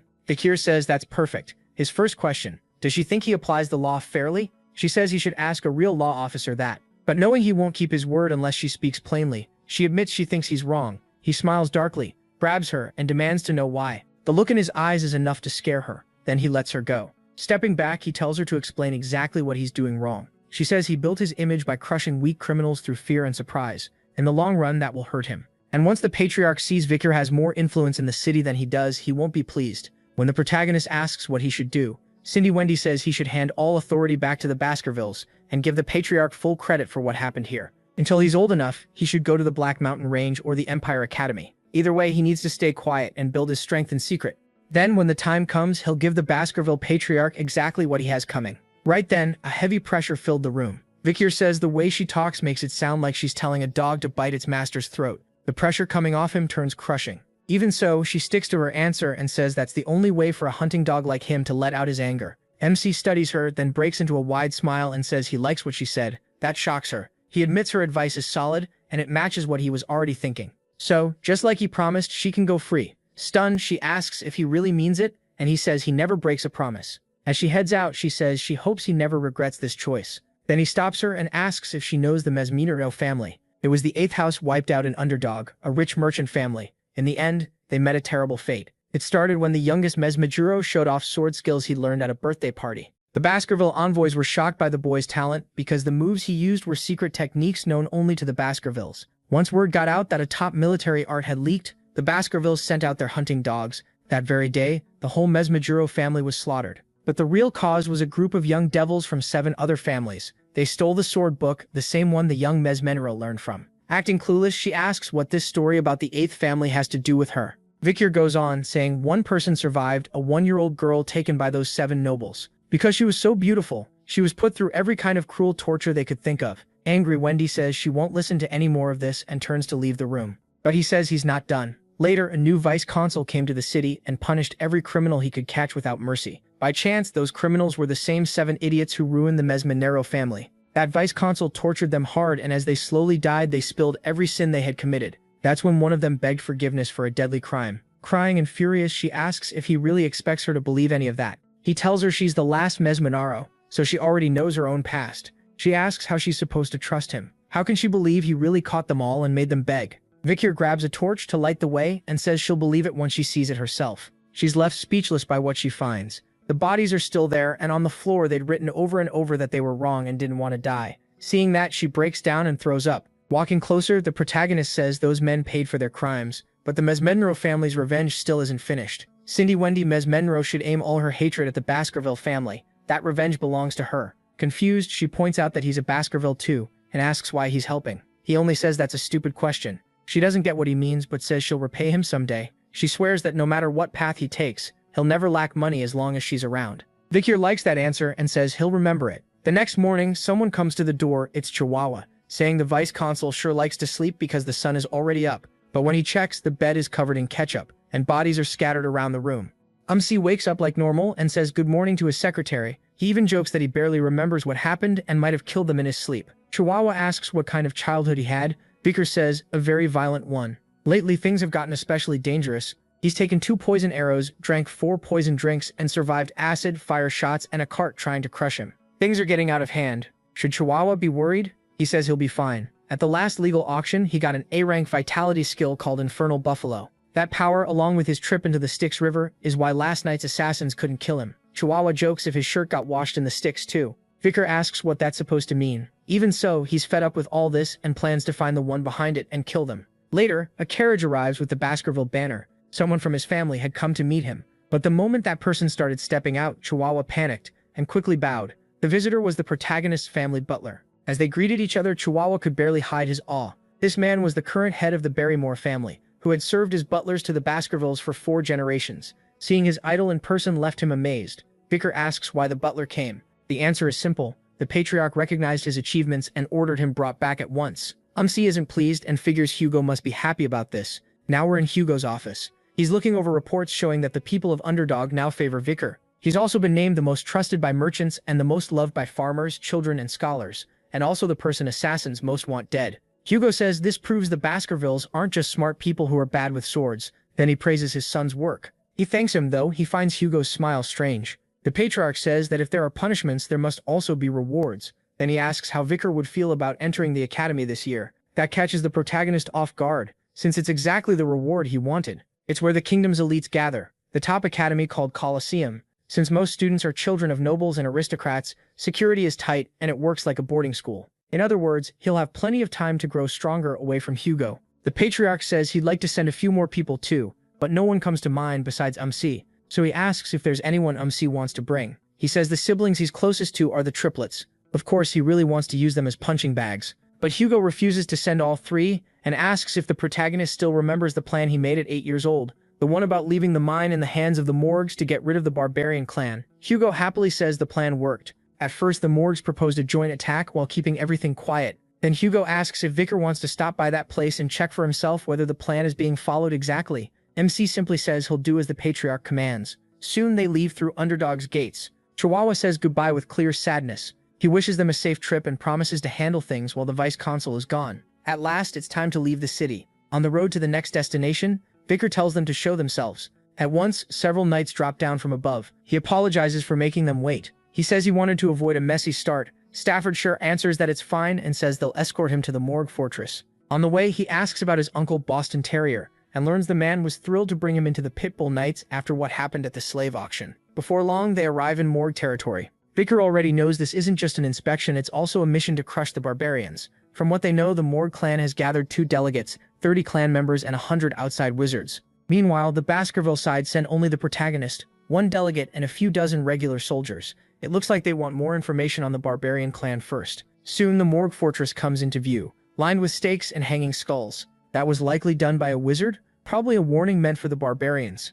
The sight makes Victor think of Camus, and he notices she's gotten much stronger. Then 3 figures appear on the wall and order them to stop, asking who they are. They say no one gets in without permission. MC knows the 3 of them well. They're the Morgue Flowers, the triplets called Highbrow, Middlebrow, and Lowbrow. Victor says they're Baskerville envoys here for a land inspection and to help with the mission, so they should open the gate. But one of the girls says that won't happen. They have to report to the territory supervisor first, so the group will need to wait here. Maybe permission will be ready tomorrow. That makes him ask why they're trying to block the territory's owner from entering. She mocks him for pulling the owner card and even brings up a tenant protection law made by his own family. Growing annoyed, Vakir says he already changed that law. Now the owner can throw out tenants whenever he wants. So he gives them one last warning and tells them to open the gate now. The girls panic, but one snaps and says she heard some fool was put in charge of Underdog. Then she fires a spell at the protagonist and says they won't let anyone push them around. The water attack lands right next to him. She doesn't back down at all, yelling that no one is entering Morgue territory. She even taunts the so-called Baskerville genius to try something. The knight commander starts to draw his sword, but men in the back begin shouting insults at the triplets on the wall. Victor recognizes the voices right away and the sisters get offended instantly. The 3 boys step forward and say they meant every word. They were Baskerville's own triplets. Yeah, this was going to be embarrassing. Triplets against triplets. Even MC looked annoyed by the whole thing. Then one of the boys says he wants to repay MC for recommending them to the patriarch so they could enter the academy. He knows these 3 will grow into deadly weapons and they're excellent at following orders, so he pushes things even further, planning to break them in and use them later. The boys start yelling that they're the best, while the girls answer with middle fingers and call them idiots. That only makes the sisters angrier. So they combine the 3 elements they control to boost their magic many times over. That's why they were called the 3 Flowers of Morgue in the past. One Baskerville triplet says they shouldn't be scared of a few little branches. then rushes in with the first Baskerville style, which even impresses the Knight Commander. But a moment later, he's caught off guard and shoved back by one of those branches. The girls laugh and say swordsmen will never touch them. That just makes the boys even madder. The Knight Commander grins and says this is going to be fun. They'll finally get to see swordsmanship and magic settle their old argument. He says it'll be interesting to watch the young talents who may one day lead both clans. Vikir points out that he's one of the clan's rising stars too, but the delegate says he's far beyond the others and shouldn't even be compared. Realizing the circus is wasting time, the protagonist decides to move on. He has more important things to talk about. Honestly, he just wanted them all to hurry up and die already. Then someone suddenly appeared with fire magic in her hands, demanding to know what was going on in her territory. One triplet was almost on top of a mage when he saw a flash streak toward him. It was a huge fire spell. The blast was massive. Vikir was pleased for a second. He really had hoped they'd die. Then he got annoyed when he saw everyone was only burned, and the Morgue triplets were in the same shape. You can probably guess who showed up. MC was surprised to see her this early. Standing on the wall was Camus de Bourbon, Morgue Scarlet, the girl he met when he was 8. She says she won't forgive anyone causing trouble in her land. The triplets protest and call Camus by her first name, saying Vikir's side started it. That sets her off. She snaps that she never gave them permission to call her that, and warns them to watch their mouths if they don't want to end up hanging there. Then she looks over and freezes for a second. The person in front of her is him, Van Baskerville. Her whole attitude changes, and she says it's been over 7 years since they last met. The protagonist agrees it's been a long time. In his head, though, he notices she's grown up a lot, so this was the woman people would one day say charmed all the men in high society. Camus de Bourbon, Morgue Scarlet. In his past life, men chased her and scandals followed her everywhere. Strange that he hasn't heard any of that this time, but he doesn't care much. He just asks her to open the gate. Since the triplets refuse to cooperate, Cameras gets angry, saying after all these years that's the first thing he says. Vikir asks if he was supposed to say something else, which only makes her madder. The Knight Commander thinks the triplet fight is over, and now it's time for a clash between the top stars of both families. Cameras points at MC and declares his score is 0. Then she complains about his attitude and asks how he can act like that in front of his future wife. 0 out of 100. Everyone is stunned. Vikir nearly chokes on the words future wife. Later, while walking through the fields with him, Camus says the Baskervilles don't seem to know much about the barbarians. He answers that his clan has dealt with them far longer, so they likely know more than Morgue Scarlet. Camus shoots back, if that's true, why did they send the worst person here? The protagonist reminds her that his trip to the mountains was already discussed with Morgue Scarlet beforehand, so her question makes no sense. Ignoring that, Camus says she'll give him 8 points for knowing so much about the barbarians, bringing him to 8 out of 100. MC asks why it's so low when his answer was perfect. She says she hates smart men. In her opinion, men should be a little dumber. Then she gives him 6 points for horseback riding and asks why his horse is taller than hers. Maybe because he's shorter. She hands out 4 points for fashion, saying his clothes are boring, and only 1 point for manners because he doesn't answer her properly. Vikir is this close to punching her and says she'd need about 5 more points just to fill the dent. Blushing, she suddenly gives his face 99 points, saying he's grown up a lot. Then takes off 1 because he can't control his expressions. He tells her to stop with the pointless scoring, but Camus says it isn't pointless. Her husband has to meet strict standards. He asks why he would ever be her future husband. Furious again, she says it's because he passed her uncle's test. That memory only makes her more upset since her uncle turned it into a promise for a future marriage instead of one right then. Vikir tells her to forget that day and act like it never happened. Camus blushes, then suddenly throws a piece of clothing at his face hard enough to leave a mark, saying she'll never forget what happened between them. The protagonist asks what she just threw, then realizes it's the jacket he lent her back then. Camus says it isn't anything precious, but Vikir wonders why she's returning it without even washing it. Getting back to the real issue, she explains that the barbarians are raiding the mines, stealing slaves and wrecking crops. She says this wall was built only a month ago by earth and iron mages, work that would have taken hundreds of people over a year. But Balak's arrows already left marks on it. Their shots can pierce walls 2 to 3 meters thick, and they've killed soldiers during the night without anyone noticing. Even her uncle was badly hurt by an arrow that pierced his magic shield. There's also a report from Hugo saying one of those barbarians wounded his nose. Vikir says the barbarian side must have some real talents too, and asks what she knows. Camus says there seems to be a very strong woman among them, but it's hard to tell because of the paint on their faces. Then a soldier runs up and calls for the vice captain. The search team caught a barbarian scout alive, so they head to the morgue tent, where a painted man is tied up and staring at them. He belongs to the Rococo clan of witches, and hasn't told them anything. Even mind control magic doesn't work because of strong witchcraft. Kamek asks if he remembers the raid on Morgue Fortress when his people took several captives. Among them was her distant cousin, a little girl named Rose. The man just smiles and says something in his own tongue, making the other prisoners laugh. Kami asks for a translator and wants to know where the deserter barbarians are, but her vassal says they were all killed or captured. Then Vikir says he knows a little of the Rococo language. Camille, surprised, asks if there's anything he can't do. She tells him to ask about her cousin, a red-haired, red-eyed, pale 12-year-old girl taken in the last attack. MC asks, and the man starts laughing, before answering with a cruel grin. Victor shuts his eyes for a moment, clearly unhappy with what he heard, then tells Camus the girl is dead. She goes completely cold with rage. Then she says the other representatives are busy, so she herself, Vice Captain Camus Moore, will handle the trial. Her verdict is immediate execution. A stake drives through the prisoner. As he shouts in his native language, Camus tells him to keep talking if he wants. Once this war is over, she says, that language will only be heard in hell. The other prisoners panic, but Camus orders everyone out. Vikir watches in silence, and when he leaves, he finds her outside in tears. Even with all her strength, she's still only 15, so he tries to comfort her. Rose had been a gentle, kind girl, nothing like the rest of the morgues. He tries again, saying at least she may have died in peace. Camus asks if he thinks she's stupid. She doesn't speak the language, but she can understand it by ear. Camus asks if she heard him right, if his last words were really what she thought. The prisoner had said he did horrible things to the girl before she died. That made Camus break down even harder. She'd been holding it in, but now she fell apart, apologizing over and over for failing to protect her cousin. The protagonist thought about comforting her, then stopped. Maybe he didn't know how, or maybe he chose not to step in. A while later, Camus said they had to get revenge fast. The protagonist reached out and told her she was right. That made her blush for a second. Just as she was about to take his hand, a loud bell rang, the signal for a barbarian raid. Their chance for revenge came sooner than expected. On a hill near the fortress, a barbarian rider sat on a giant wolf with a bow ready. She took careful aim, then she fired at 2 guards on the wall. By the time they noticed, it was too late. The arrow tore through everything in front of it. After the shot, the archer shouted orders in her own language. That was the start of the assault on the Morgue Scarlet clan.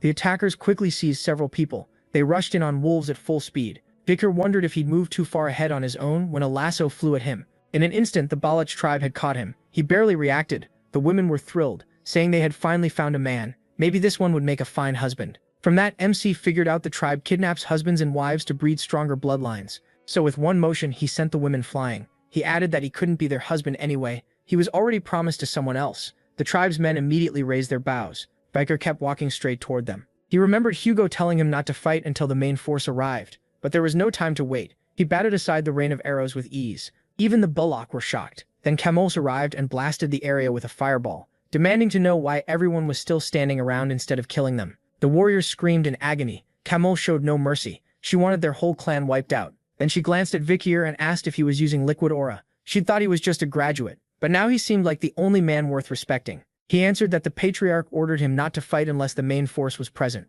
Camus made it clear that order didn't matter to her. As flames spread everywhere, she declared she'd handle this herself. Vikir noticed how much stronger she'd become. She was using quadruple channeling. Burning with rage, Camus swore she'd avenge her little sister. Then one of the warriors fired a dart at her. It struck her cleanly in the neck. The attacker was riding a white wolf. Camus collapsed right away, unable to move, most likely hit with paralysis poison. The warrior instantly threw a rope to capture her. Vikir jumped in front of it. He wanted to retreat, but Camus was focused on saving the land, rescuing the captives, and getting revenge for her sister. While he was in the middle of warning her again, he caught an arrow coming from behind and dodged it at the last second. The shooter stood on top of a tent, probably the strong woman Camus had mentioned earlier. Then Camus was taken. She yelled for Vikir, and he remembered that in his past life she had been kidnapped by the barbarians when she was still young. Not long after that, she wiped out the whole tribe and came back as the Crimson Black Queen. As he thought about what to do, that woman was suddenly right beside him, ready to strike. He dodged again. This time he saw she was attacking with her bow itself. A kick followed and slammed into his stomach, sending him flying. At that point, he knew he had to get serious. Then she surprised him by saying she'd told him they would meet again. With a cruel smile, she made him realize who she was. The same girl he had saved at the slave auction. He could only say she was returning kindness with betrayal. She brushed that off and said this was revenge. She didn't care about him. Jumping onto her wolf, she told him that if he wanted his girl back, he should come after them. Vikir wondered if he should reveal his real power when someone suddenly shouted for Camus. It was Adolphe Morgue Scarlet, rushing in after hearing about the ambush. He cast an earth spell at once and ordered them to release his niece. But the wolves kept running, dodging the magic with ease and quickly pulling away. That only made Adolphe angrier. Then a vassal reported that the kidnappers had fled into the unexplored part of Mount Rouge. Adolphe knew how dangerous that place was, and at night it would be nearly impossible to chase them. Then a voice behind him said they still could. It was Vikir, saying he'd entered the unexplored area before when he was younger. That was really knowledge from his past life. Shocked, Adolphe asked if he was serious. One of the vassals warned that going into Mount Rouge at night was suicide. Adolphe answered that anyone who wanted to quit could do so. He wouldn't force them. Deep down, he already knew this boy was different, and now he had no choice but to trust him, so he begged Vikir to save his niece. By nightfall, they were in Baskerville territory, inside the deep forest of Mount La Rouge Ut Le Noir. This place was full of monsters and traps, bone-sucking mosquitoes, poison vines, silent spiders, and countless other dangers. Most people wouldn't last an hour there, which is why it was called the soul-devouring forest. But Vikir wasn't most people. Adolf asked the Knight Commander if every young Baskerville was like this boy. The answer was simple, not even close. He was exceptional, even by Baskerville standards. He moved through the deadly forest like it was nothing. Everyone already knew his sword skills were incredible, but his stealth and sense of direction were just as scary. Then he suddenly stopped and told everyone to wait. The Balach tribe hadn't gone far. He explained that hunters scatter dry leaves to hear intruders coming, so they had to move carefully from here on. Adolf cast a silent spell on Vikir so his footsteps wouldn't make a sound. He also warned that from this point on the protagonist would be going alone. Adolf said he'd never forget this favor. Around a campfire the tribe talked while Camus shouted that she'd burn them all when she got free. No one cared. They were more interested in the boy they almost captured, and Camus finally stopped yelling when she realized they were just chatting about hunting husbands and wives. As she sat there thinking, one warrior came over and bragged that all the men would envy him for catching such a fine woman. He couldn't understand her words, but her defiance was obvious, so he said he'd have to train this arrogant slave. Then the female warrior from before stepped in and ordered him to let go of her slave. He argued that he had captured Camus, but she shut him down. If she hadn't stopped that sword boy, he would already be dead. In other words, Camus belonged to her now. The man protested that she was a woman and shouldn't take a slave for herself, but she didn't care. He pointed out that she was being stubborn just because she was the captain. She snapped back that if he didn't like it, he could challenge her and she'd crush him. That threat made him shake. He quickly backed down and said he wouldn't challenge her. So the argument ended right there. The woman looked Camus over and said she had a fine face and strong body. She guessed Camus had an excellent bloodline and was probably the next morgue leader. Then she stepped on her shoulder and said the morgues had once captured and sold her as a slave too. At least, she said, someone had shown her kindness, and she managed to escape that slave fate. But she had no plan to return that kindness. Instead, she'd slowly carve her will into Camus's very bones and tame even her soul, until her whole life was about serving her. Then an explosion went off behind the woman. She turned in alarm, not understanding what happened. A moment later, guards shouted that they were under attack. A mage was setting the whole camp ablaze, and Camus knew that voice at once. It was her uncle, calling for his niece and hungry for revenge. The battle had already started, but Vikir noticed something odd. The Balach hunters, usually so coordinated, were totally disorganized. They looked lost, and some even cursed the morgues for charging in and throwing everything into chaos in the middle of the night. Seeing them break, Adolf sent soldiers to chase them down. Camus was pleased for a moment until she heard someone behind her. She turned, and Vikir told her to stay quiet while cutting her ropes. Camus asked if he'd come to save her, but he only asked if she didn't understand the signal to keep silent. Then someone appeared and said she knew the sword boy would come. She described him as a boy with a powerful body, able to cover huge distances fast, and a mind strong enough to break through darkness. A pure youth willing to risk everything to save his woman. Laughing, she said he didn't need to ask about the past, and could go on. Vikir was left confused by everything she said. Camus, meanwhile, locked into a mental clash with the girl, but none of it made sense because MC had no memory of her in his past life. Could this be the Night Fox, the archer who injured Hugo's nose? While he was thinking that over, a dart suddenly flew at them. He instantly used Beelzebub to shield Camus de Bourbon. The attacker was stunned, wondering how he saw it coming. Vikir grabbed Camus and said he'd take her to her uncle. She agreed, and they ran from the area as fast as they could. The archer started to grasp what was happening, but she still couldn't let the future head of the Morgue Scarlet clan get away. So she drew her bow with all her strength again, and fired a massive shot straight at Camus de Bourbon. But right then, the whole forest froze. The arrows stopped just in time. That was Adolphe Morgue's power. He arrived at the last second and saved his niece. He quickly began casting a spell to cure the poison, saying he'd bring her back to the sacred family. Before he could finish, Camus ran into Vikir's arms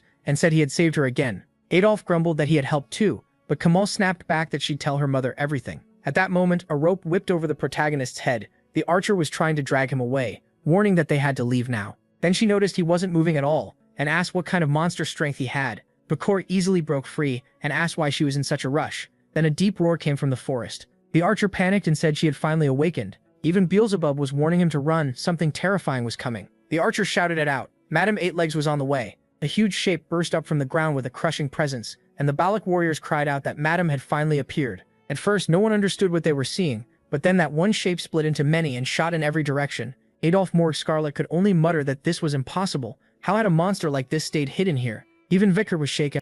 If his memories were right, the creature before them was an S-rank calamity. Madame Eightlegs, a disaster strong enough to wipe out a whole continent. Camus was about to scream, but Vikir cut her off. He warned that even if it couldn't see, its hearing and sense of touch were incredibly sharp. He remembered many incidents on Mount Rouge, and a local had told him about a legendary creature there called Madame Eightlegs. After repeated reports, the Empire finally added her to the monster catalog. She was marked S rank, an extinction-level monster that could destroy a nation alone. Right then, acid rained down at them. One black warrior screamed when some of it hit his hair, burning it off. The archer got angry and told him to stop making noise in front of Madame. Because of that sound, the monster had already turned toward them. She immediately ordered a retreat. The Morgue Scarlet side also fell back. The Bollocks scattered while the Morgue Scarlet and Baskervilles fled in one big group, and that made them the easier target. One mage claimed bugs were weak to fire and told them to leave it to him. He launched a spell that struck the spider cleanly, and for a second the boy beside him thought it worked. Then in an instant the mage vanished. One of Madame's legs had pierced him. The boy barely saw it happen, and by then he knew it was over. He'd be Madame's next meal. Adolphe, desperate, demanded to know what kind of monster this was.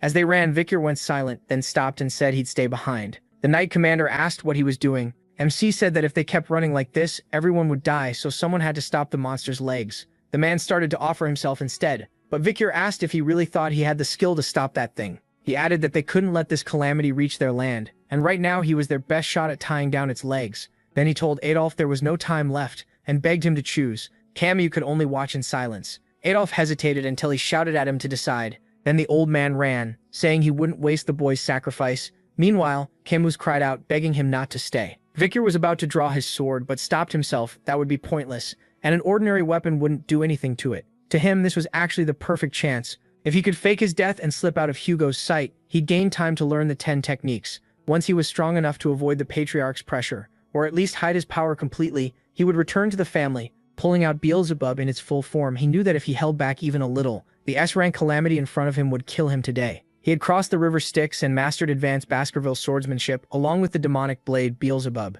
So he went all in and charged at full speed toward the monster. He leaped as high as he could, rising above Madame herself. She sensed the threat, and Victor gathered all his aura into one strike, enough to tear the air around him. Then he unleashed the 5th Baskerville Fang. The blow was so massive that a bright light burst through the forest. A moment later, it exploded, and the sound carried for miles. Camille de Bourbon couldn't believe it. She broke down crying for him. That was the day history would remember. The day a boy not even grown yet became a hero. Then memories rushed into Victor's mind. He remembered that terrible day when he was betrayed. He saw it all again. Hugo standing before him with the whole family ready to execute him. There was no mercy in his eyes, and his intent was obvious. With a single hand signal, the order was given. Victor's world spun, and when it finally stopped, the last thing he saw was his father and the people he once cared about turning their backs on him. In his mind, he screamed for help, but no one answered. When he opened his eyes again in the present, he was staring at a strange ceiling. A rope hung around his neck, his whole body hurt, and he had no idea where he was. Still, even if he didn't know how many days had passed, he knew one thing.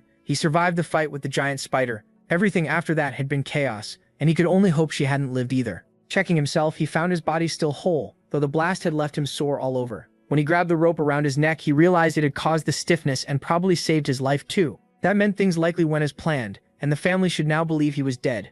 At last, Victor stepped out of the cabin and found himself in a barbarian village. He quickly realized it was Balak territory, and that they had taken him prisoner. As he thought about being inside the Baskervilles' natural enemy camp, he noticed a line of tied-up men coming his way. A woman yelled at them to move faster or she'd feed them to the wolves. Victor recognized them as Morgue Scarlet soldiers and wondered why he wasn't with them. Just then a man walked up and asked if he could speak their language. The protagonist recognized him right away, the same guy who had thrown darts at him earlier. The barbarian said it was good he was awake, then coldly asked how it felt to watch his comrades die while he could do nothing in his broken state. He added that if Victor weren't the captain's little dog, he'd already be dead. Hearing that phrase, MC was hit with memories of Hugo keeping him like a dog that existed only to serve. Something in his face changed so sharply that the barbarian froze. Feeling that rage, the man punched him and cursed at him. As he walked off, he told the protagonist to stop lying there and go to his master at the end of the rope. Still on the ground, Victor silently memorized his face. Once he recovered, he'd make him pay. Later, he followed the rope through the forest. It was so long he couldn't even see where it ended,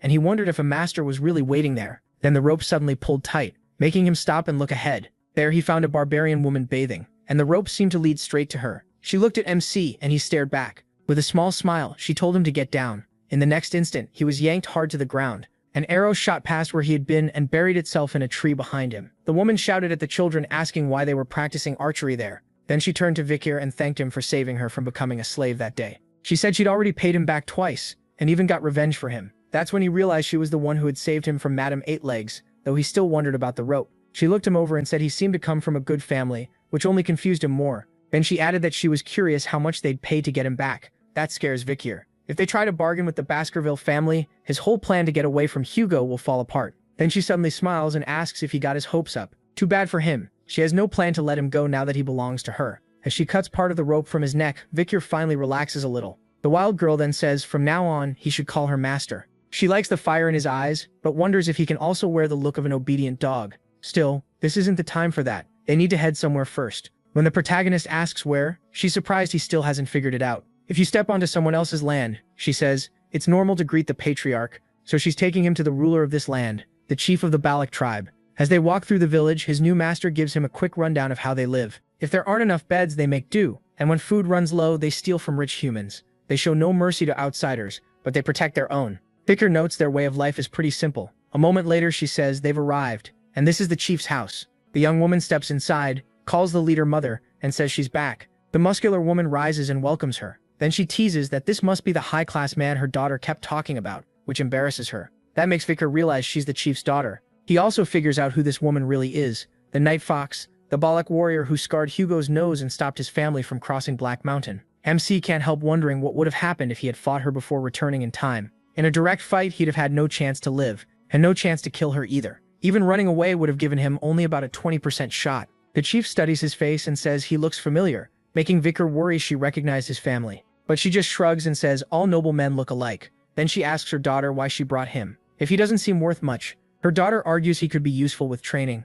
especially since he risked his life against 8 legs. The chief barely cares as long as his important parts still work. That's enough for her. Flustered, the young woman says he'll only be her personal slave. Her mother points out that's not how she was talking about him before. Still, whatever her daughter decides, she'll support it. At that moment, Vicker touches the wood in the middle of the cabin. A few hours later, they're out in the forest. There, he says he has a question. He asks her name, catching her off guard. She expected something about being a slave. With a slight blush, she answers that it's An. Vicker asks what he should do now, and An snaps that he's a slave and should call her master. Even so, she lets it slide and gives him his first order. He needs to build his own house if he's staying here. She has another reason too.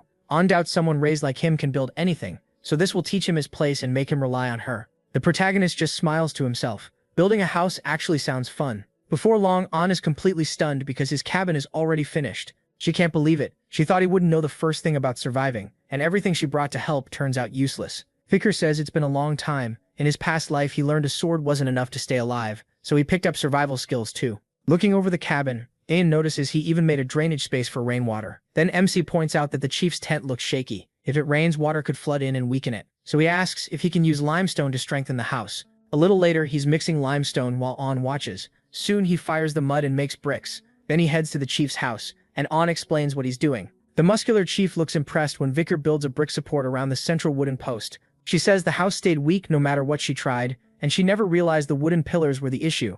Thanking him, she says her daughter caught a very useful man and hopes he'll keep helping the Balak tribe with repairs.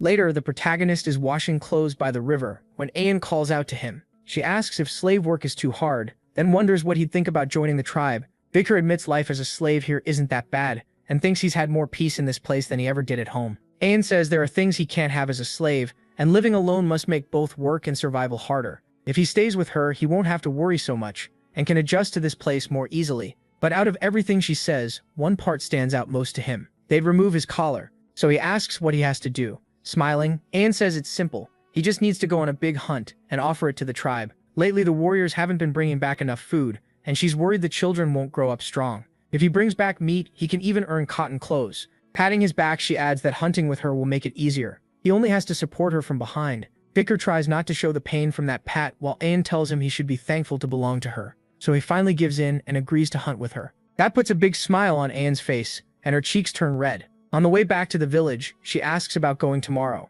MC agrees, then asks why she's smiling so much. But this calm moment doesn't last. They're being watched by the barbarian who punched Vicker earlier. He curses his nerve as he watches him get close to the chief's daughter. Nearby, a man scoops dark powder from a bucket and calls the hunters together for the report. The shaman says they need his blessing before leaving, or they might die out there. Ayan explains that the hunters feel guilty for killing their prey, so they smear charcoal on their faces for protection from the gods. Vicker is surprised the Balak tribe even has a shaman, while the other hunters grumble about doing this every time. Some even complain that his prophecies have been weak lately. The protagonist wonders if the role is basically useless, since everyone here seems to live the same way anyway. Then Ayan shows up with her face covered in charcoal. Vicker jokes that she looks beautiful like that, and she gets mad. She tells him to shut up, it's not like she wants this. Then she hands him a new collar and tells him to put it on. It's meant to show he's under protection, so another hunter won't claim him. MC doesn't like it, but he decides it's easier to accept these things for now. Later, the two ride out on a giant wolf, and Ayan tells him to hold her by the waist.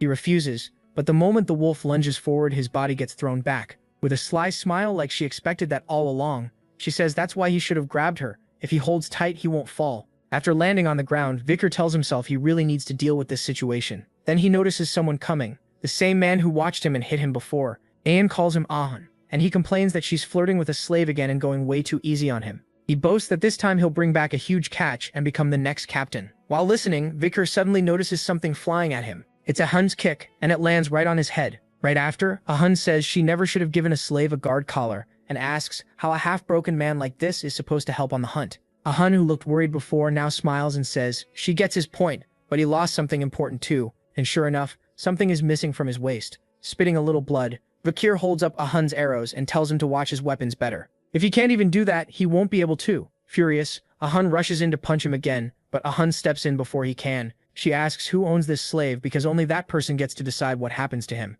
Ahun argues that a mere slave insulted a warrior, but Ahun shoots back that he started it by insulting Vakir first. That only makes him madder, and he asks if she's fallen for this loser. Without changing her expression, Ahun says that if a slave crosses the line, then yes, he deserves punishment. But Ahun has no right to do it, because the slave isn't his. Then all of a sudden, Ahun slaps Vakir across the face, spraying blood over the grass. Ahun is left staring in shock, while he drops to the ground from the hit. With a cold glare, Ahun asks if that satisfies him now. She explains that she needs this slave to help with her daily life, and she knows Ahun hates the fact that Vakir belongs to her. But she warns that if he touches the protagonist again, the one getting punished won't be the protagonist. That threat makes him freeze. Meanwhile, our hero is left on the ground, covered in bruises. A little later in the forest, Ayan looks full of regret. Vakir's face is still swollen from the beating. She asks if it hurts and whether he's mad at her. Ayan says she had no other choice. That guy wouldn't back off, so this was the only way to stop things from getting worse. Then MC suddenly admits that yes, it hurts. In one quick nimble move, she flips herself up while riding the wolf,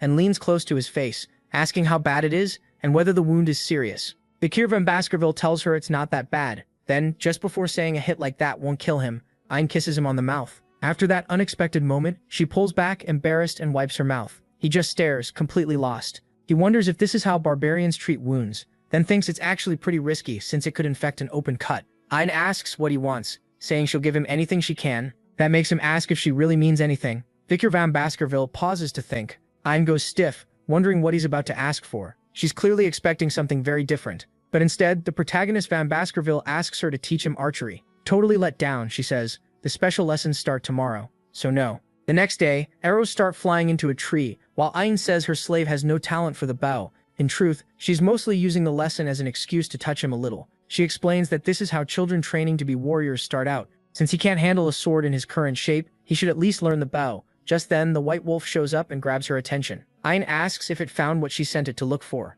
Once she sees it did, she tells the protagonist to get ready because they need to move right away. Somewhere else, they reach a stream. Ayan says this is where the river heads out to the ocean, so the current is strong. Because of that, lots of creatures gather nearby. The fish follow the flow, thinking the current will help them escape predators. But what waits for them is even worse. Most never make it to the ocean, and end up smashed against the sharp rocks. And the fish that can't make it become food for the ox bear. Vakir van Baskerville asks if that really is an ox bear, because he's never seen one so huge. Ayan explains these aren't normal ones. They come from a far stronger bloodline, and they've survived in this place for centuries. Worried, MC asks if they're supposed to hunt that thing, but Ayan says that's impossible. That's why she had Bakiluga find a female. Her real target is one of the males chasing after her. The female ox bear looks over the males around her, then suddenly attacks one and smashes him in the face. Right after that, she beats down the second, then the third too. Vakir van Baskerville realizes she's rejecting every male and asks if she wants someone stronger, but Ayan says he's got it wrong. She isn't looking for the strongest one.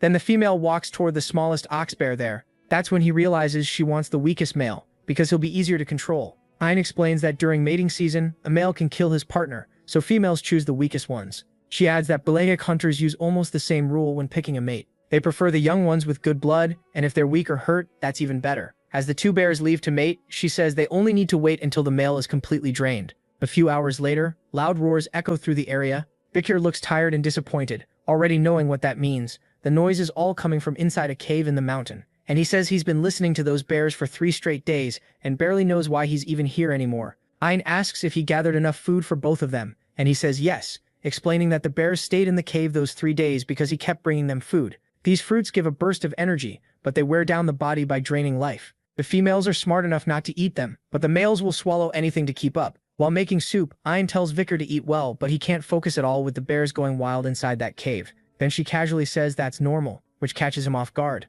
She adds that the men in her tribe are the same, and wonders if his people aren't like that. Suddenly she asks how he's doing, and leans in, curious if he thinks he can, but before she finishes, a huge roar blasts out of the cave. At once she tells him to get ready, saying the female must be sure she's going to get pregnant now. When the male collapses inside the cave, the female roars and drives him out. Ain explains that once it's over, he's just another predator in her territory, so she chases him off for good. Vicar van Baskerville says the male hasn't slept in 3 days, so now he'll look for somewhere to rest. He'll hide in a safe spot to recover, and that's when the real hunt starts, because they'll follow him while he sleeps. Sometime later, the two move through the mountains. Even though he's exhausted, Vicar keeps walking and soon realizes they're searching for a place with no danger, somewhere animals don't usually go. He notes how smart that is. It feels less like instinct and more like something learned over time. The cold up there bites hard, and the protagonist feels it even more, since he has almost nothing on. Noticing that, Ain says he can stay closer if he needs warmth. She points out that if he gets too cold, the pain will get worse, and he won't hunt well. Vicar van Baskerville admits that's a solid reason,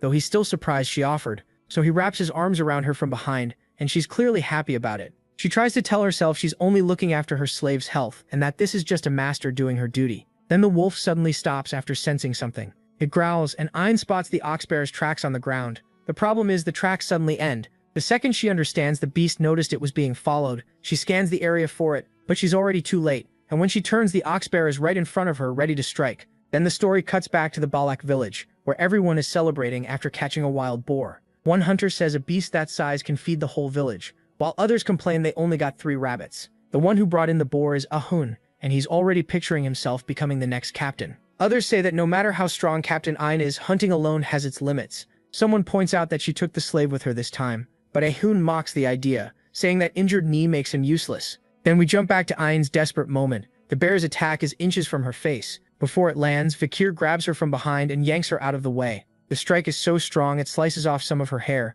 Even so, MC Van Baskerville saves them both from getting hurt. The wolf bares its fangs at the beast and rushes in to attack. Still holding Ain, Vicar asks if she's okay. She says she is now. Ain adds that the bear must have realized it was being tracked. It may be small, but it's clever. He says they have no choice now, they'll have to fight it. But Ain tells him to stay back and rest for a bit because she'll prove she can be a master worthy of him. A little later, Vicar hides and wonders what she meant by resting because it looks more like she plans to do the whole thing alone. As he watches, he realizes the Balak tribe fights in a very different way. Arrows start slamming into the oxbear. Ain shouts at it in anger, saying it embarrassed her in front of her slave. Before she can fire again, the oxbear ducks behind a rock. That only annoys her more, and she declares that hiding won't save it. No barrier stops a true arrow from reaching its target. She shoots straight at the rock. The arrow hits the stone and bounces away. But that was only the setup. A glowing strike follows and pierces the oxbear's body, making it scream as blood spills from its mouth. Vicar is stunned. Even with the beast behind a rock, her aura passed through the stone and hit it.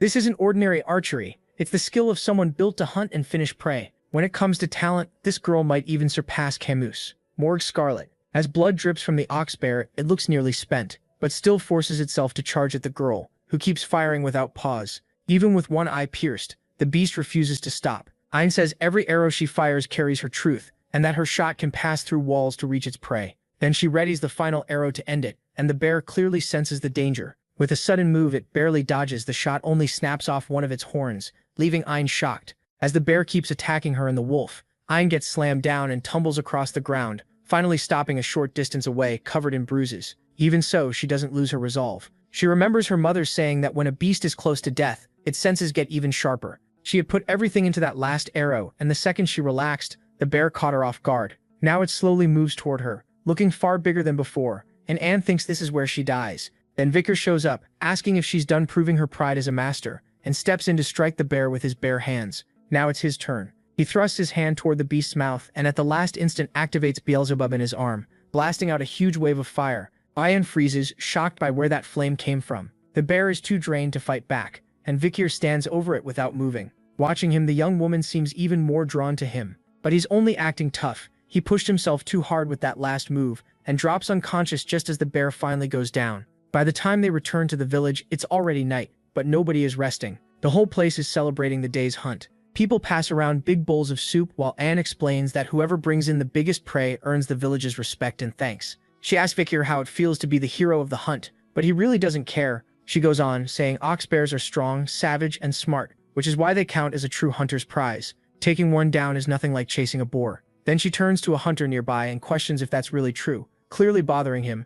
He passes the protagonist a bowl of soup, and MC asks why his portion is so small. The man says it's because he's already gained everyone's respect. That's their banquet custom. The one who contributed the most gets the least food and the most honor. Vikir isn't impressed, and wonders if meat wouldn't be better than a little honor. Still, his real reward isn't the meal. After killing the ox bear, he stole its skill. When he holds his breath, he can raise his weight to 600 kilograms.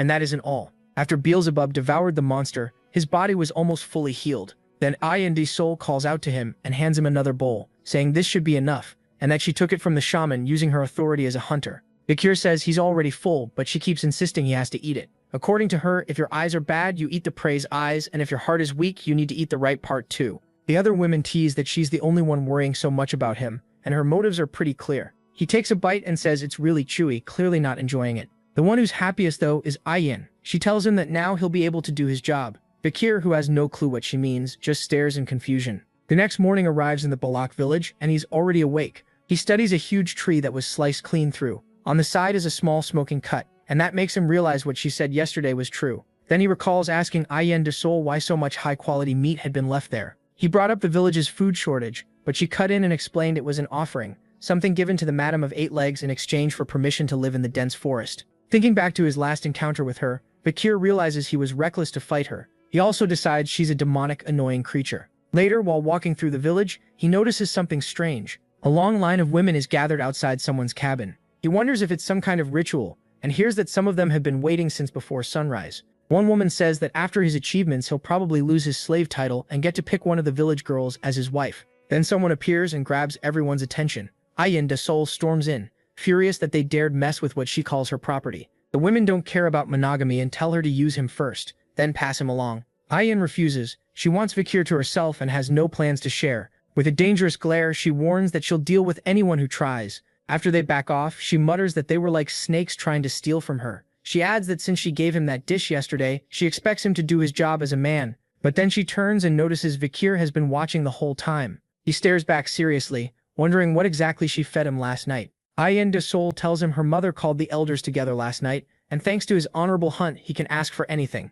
She already thinks she knows what he'll request when he meets the village chief. A little later, they head to the leader's tent. The elders sit on one side and the tribe's top hunters on the other. In the center, Vikir kneels before the village chief. The powerful woman watches him from her seat. She says she heard he was the one who brought down the ox bear, and thanks to that, she gets to enjoy excellent meat. She thanks him for his work and notes that his body seems to have recovered well. Vikir politely agrees, though inwardly he feels this situation is familiar and still interesting. This fox knight, the genius archer who made the empire fear a tribe of only 300 people, carries real weight, yet she speaks with warmth. She says it's time to reward him for the hunt, and she can even remove his slave status. But as she starts welcoming him as family instead of a slave, the shaman from earlier clearly objects. The protagonist remembers hearing that the council was unhappy with this idea. That elder who painted the hunters' faces is the shaman Ahemen, a Hun and a Huel's grandfather. The chief declares that now that he's officially part of the tribe, she wants to hear his wish. Even if he's family now, she says she didn't raise him, so she'll grant him a proper reward. If he wants any woman in the village, she'll make her his wife, or give him a slave. Vikir notices his former master's signals and understands what she wants him to ask for. The chief sees it too, but only thinks her daughter has fallen hard for the boy. But what MC actually wants is to bathe in the Spring of Heroes. That request shocks the elders.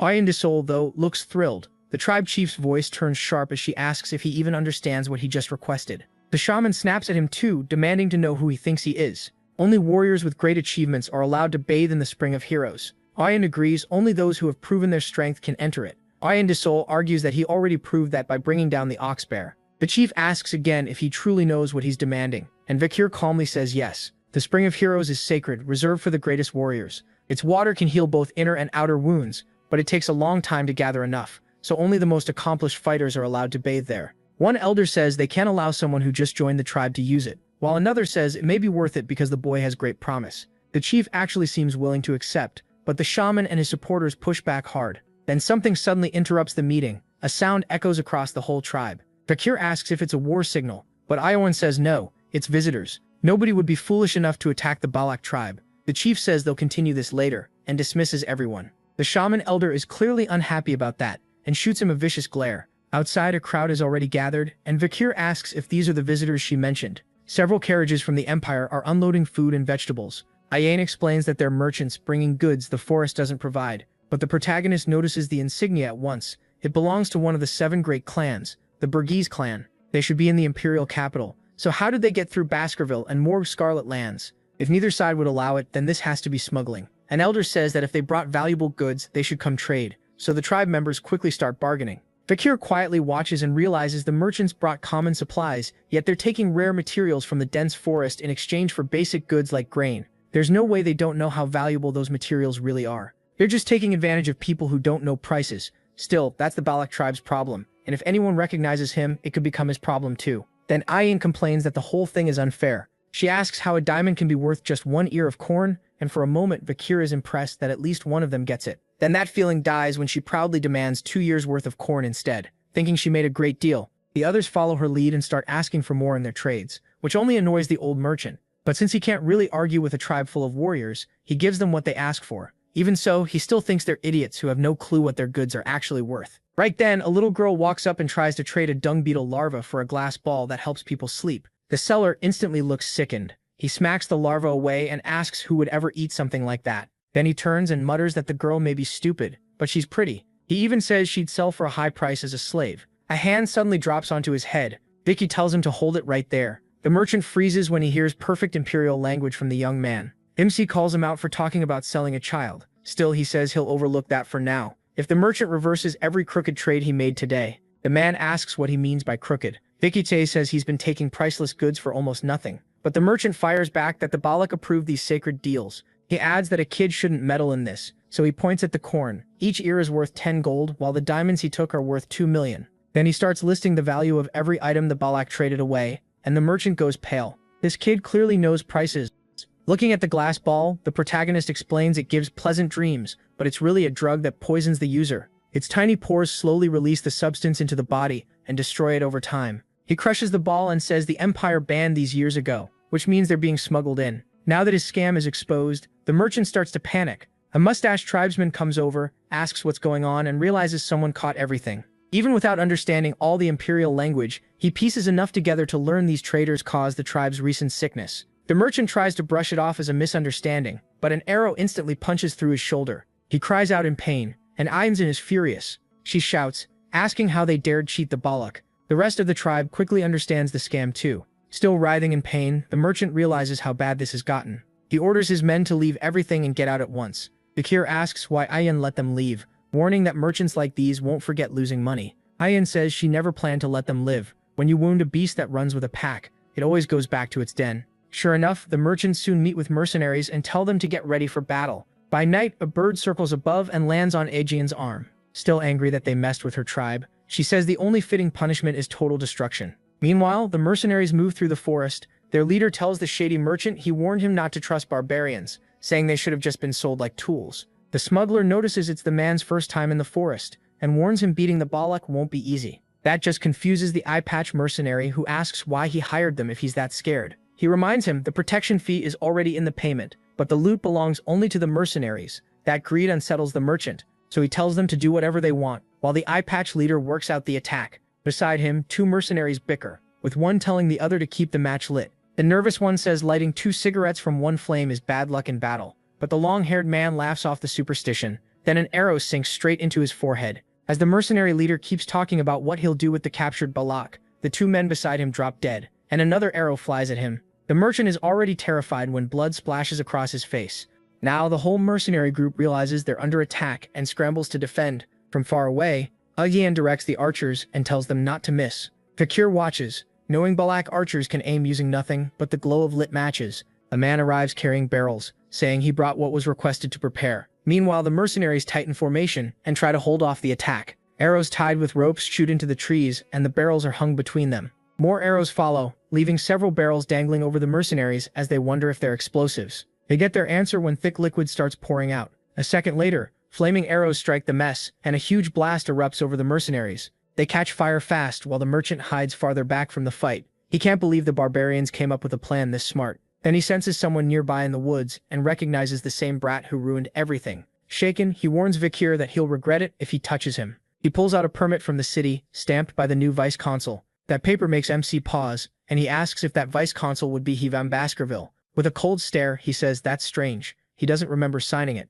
Only then does the merchant understand who he's dealing with. Before he can say a word, arrows rain down on him. Vikir fires them himself and says this is the price for forging a Baskerville seal. Then Yan rides in on her wolf and tells him to move now. The mercenaries hiding behind shields notice the arrow storm has stopped. One of them says, "It's strange. Everything went quiet." Soon they start mocking the Balak, thinking the barbarians fled because they couldn't win. Then something massive rises behind them from the forest. It's the madam spreading her limbs and tearing through everything. From a distance, Vikir hears their desperate screams, while Yan praises his idea of luring the madam in. The protagonist says he feels the same thing every time he sees her. That creature isn't a monster, it's a disaster. Sometime later, the tribe leader finally allows MC into the Spring of Heroes. He solved the food problem, helped in battle, and uncovered why the warriors were getting sick. Taking all that into account, she calls him a brave warrior, and adds that tonight is also a full moon. Then she sends her daughter to guide Vikir to the Spring of Heroes. On the way, the girl looks pleased that the elder can't object anymore. He claimed the sickness was a curse, so now nobody takes him seriously. That reminds him of the merchant saying the shaman approved the trade. Later, deep in the forest, he rests in the spring. Even animals are soaking in it. The water works so well he can feel his mana clear up, and his bones and muscles settle back into place. It's a bit weaker than the river he used as a child, but still valuable since anyone can use it. But the effect is cut in half, because Yan is bathing there too. Like a true Balak, she doesn't care. This spring exists thanks to Lord Adonai who first found it. He was the only one strong enough to fight the madam alone, maybe the greatest warrior in Balak history. Now that Vikir is one of them, she says he must honor that legendary ancestor. After that, Yan suddenly goes quiet and blushes. She remembers her mother praising the protagonist and saying that if he healed enough in the Spring of Heroes, he'd be ready to fulfill his role as a man. That thought makes her look at him with clear desire. She decides tonight will be the night Vikir becomes hers. Trying to start things off, Aged says she already knew the merchants were taking too much profit, so this was a good chance to make them pay it back. MC just smiles a little and says he understands. She gets embarrassed. She knows the diamonds were worth far more than corn, but she still tries to act like she understood the trade, until he says exactly how many ears of corn one diamond can buy. The number makes her jump in shock. She can't understand what people even do with that stone to make it so valuable. Vikir says that part doesn't matter. Then he asks whether she'll call him slave or use his name, because he doesn't like leaving things unclear. For a moment, she thinks about what to call him, then says nothing.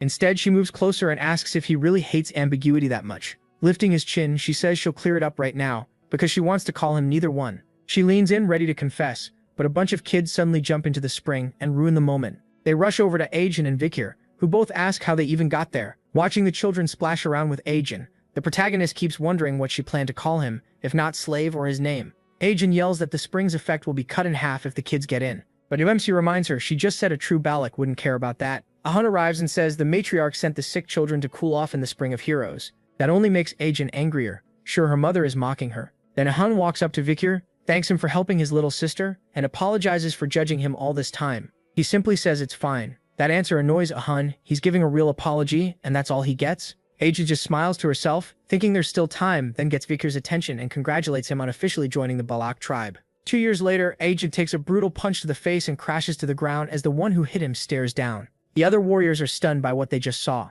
The winner says Ajin was weaker than expected. Then it's revealed that fighter is Vikir, now 17 and far stronger than before. Ajin asks for one more round, but the protagonist says he's done fighting. As he heads through the forest, he says he's going for a walk. Once MC leaves, one warrior says he's become a monster after recovering. Another adds that even his archery is now on the commander's level. Someone else laughs it off, saying even he could hit Ahun hard enough to make his nose bleed. That joke dies fast when Ahun says the punch never even touched him. The force of the swing alone sent him flying. Deeper in the woods, Vikir looks a little worn out. Still, he thinks he can now use the sixth prey perfectly. The marks he left in the stone show just how much power he's gained. He still has a long way to reach the 10th form, but mastering the 6th at 17 is already amazing. He now has 6 mana circles too, enough to rank with high-level graduates. With the river's blessing and the demon sword, he could even face a top graduate. Looking off to the side, Vikir realizes it's already been 2 years since he entered this forest. He starts wondering if he should say goodbye to the tribe once his prep is done. Nearby, Ahun's white wolf gets distracted by a butterfly. He stays focused on the trail of a machosu snake from the deep forest. He says it's huge and old, and if they catch it, they'll have enough food for 4 days. A moment later, he notices his partner isn't paying attention. He asks why she's so distracted during a hunt. She awkwardly says another hunting group wanted her to ask him something, and Vicar can tell she's hiding part of it. Then she pulls out a knife and says they found this. The dagger came from an Imperial outsider passing through the forest. She asks if the protagonist knows the emblem on it, and he does. It belongs to Leviathan, one of the 7 Imperial clans just like his own family. At first she thought it might be tied to the merchants. Then she explains those people were pouring some red liquid around the forest. Her group even caught one of them, but the man chose death over talking. Vicar keeps staring at the knife until she calls his attention again. She says there's something else he needs to hear. Then she asks if he wants to return to his homeland. She explains she hates hiding things, and a few days ago another Imperial person came into the forest. That shocks Vicar because they were probably looking for him. Ayen grows serious before dropping even bigger news. She says the woman has been coming back ever since he fought that madam,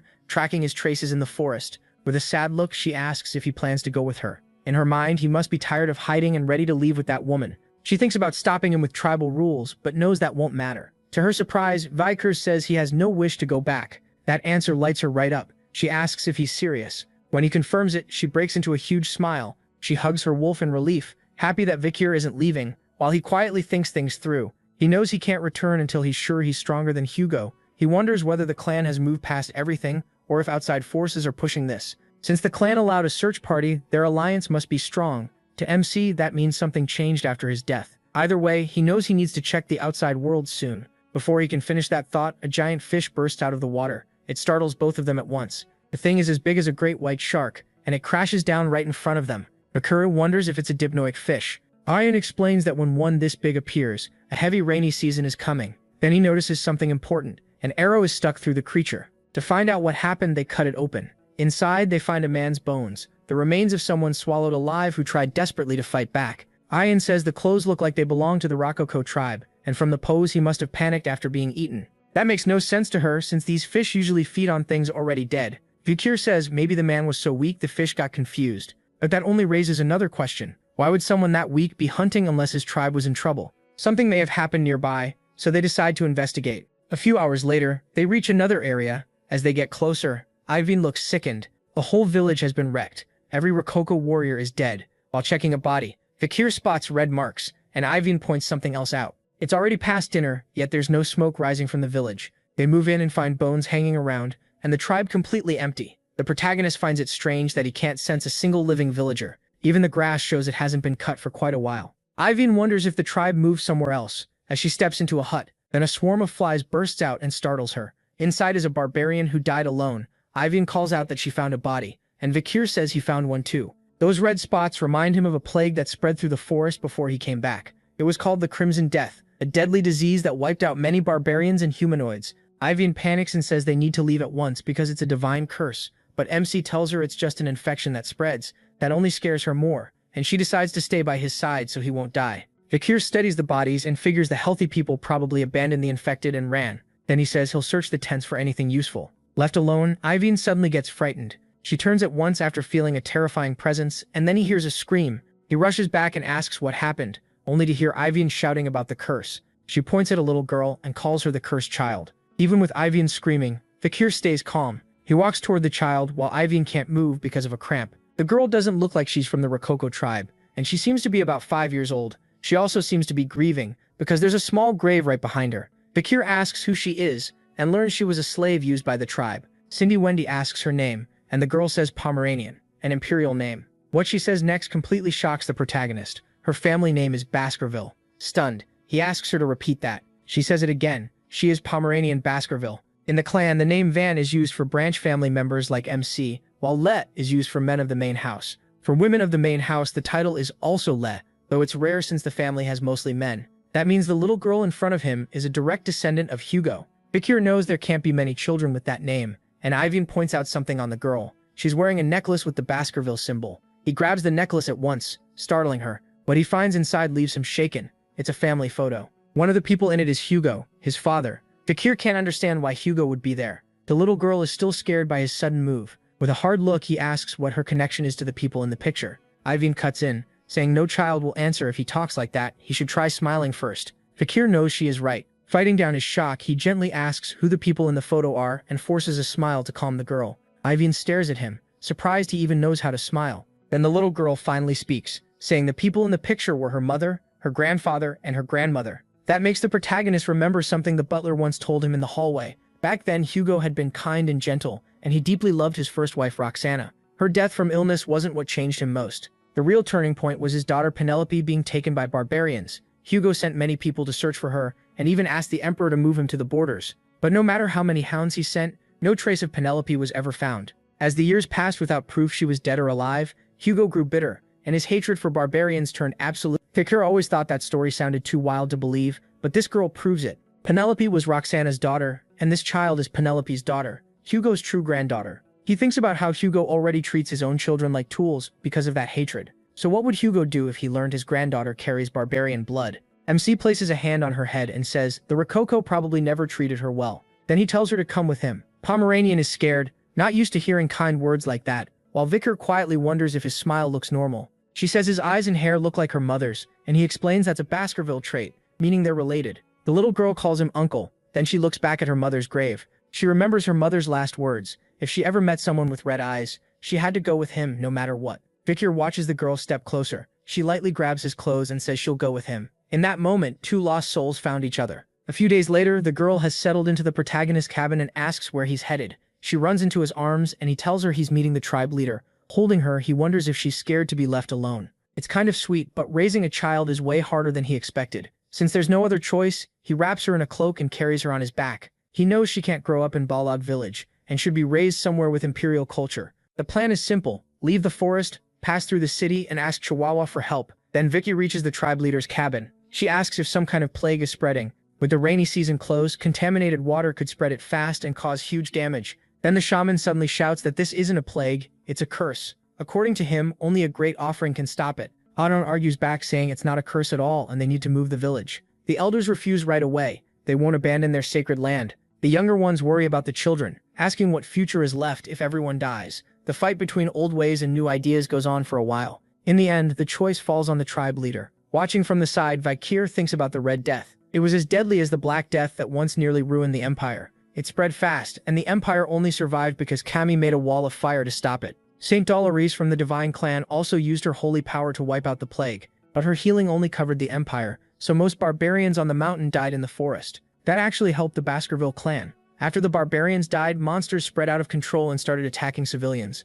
Since the Baskervilles guarded the mountain border, Hugo used that crisis to gain even more power and influence. Suddenly, Vikir raises his hand and gets the leader's attention. He says he knows how to stop the Red Death, and he'll do it, if only to ruin Hugo's success. Sometime later, a goblin is hung upside down by its legs. They drop it into a pot of water, then pull it back out before it drowns. Its body is now covered in red spots. Iron de Soul says Vikir was right. Every monster they dipped into the water came out infected. MC explains that dirty water is the biggest source of infection, so they need to boil it first. Still, as he looks at the remaining monsters, he wonders if that alone is enough. Soon another goblin is thrown into boiling water. Iron de Soul panics, saying it died the second it touched the water, and Vikir tells her to let it cool first. The last two are put in after that, and neither one comes out infected. That proves his idea was right. Boiled water is safe to use. Even the tribe leader praises him for it. Thanks to him, they finally see some hope. But he warns them not to relax yet. The disease can still spread through the air. Even after basically saving the village, one person still isn't happy. Of course, it's the shaman, who points out that the rainy season is coming, so avoiding water won't be enough. Vikir agrees. Once the rains come, the river will rise, and the damp air will carry infection too. That's why the village needs to relocate. But they've already argued about this. Many still refuse to leave the sacred ground. The protagonist answers that they can move without truly leaving it. A few months pass, and the rainy season finally begins. The river swells and turns dry land into a swamp. Even the elders are shaken. They've never seen anything like it. Nearly the whole forest floods, except for Balak village. Men shout for the ropes to be tied tighter. They're securing ladders that connect to raised platforms. The entire village has been moved up into the trees, with ladders linking one home to the next. The villagers are relieved that even with all the rain, they stayed safe. They thank Vikir, calling him the one who saved them all. MC thinks the many huge trees in this area turned out to be a big advantage, while the little girl calls out that she wants to stay with Uncle. Then something suddenly grabs his attention. He spots a creature sneaking toward a pair of distracted men. A giant snake bursts from the river and attacks them, but an arrow quickly kills it. Agen the Soul fired the shot, annoyed that this overconfident beast dared show up. As they look at the giant creature, Vikir asks if it's Mushusu, and Agen the Soul says it has ruled this area for years. Among the tribe, they call it Ka. The monster then charges and starts smashing the walkways connecting the homes. Seeing it wreck what everyone worked so hard to build, Vikir rushes in and activates Osiris Laion in his fist. With his blade ready, he says he's going to teach it a lesson. Then he unleashes the 6th Baskerville technique and lands a massive slash on the catfish. Badly wounded, the monster lets out a scream. He just keeps his eyes on it. Realizing it can't win, the creature starts to retreat. It slips back into the river while Vikir watches. The 2 men from earlier manage to grab onto a tree before falling in. Right after that, the whole tribe starts cheering for the protagonist, who drove the monster away. They call him the great hero of the Balak tribe. The old elder looks clearly annoyed by all the praise Vikir is getting. Meanwhile, the wild waifu gazes at him with open admiration. Sometime later, we're back at MC's cabin. Food is being served, and the little niece he rescued happily starts eating. Aang is there too, enjoying the meal. Both of them praise Vikir's cooking, while he stares back in silence. Aang says she doesn't remember being invited, but she couldn't ignore a smell that good. Watching them bicker, the little girl says they look like a couple.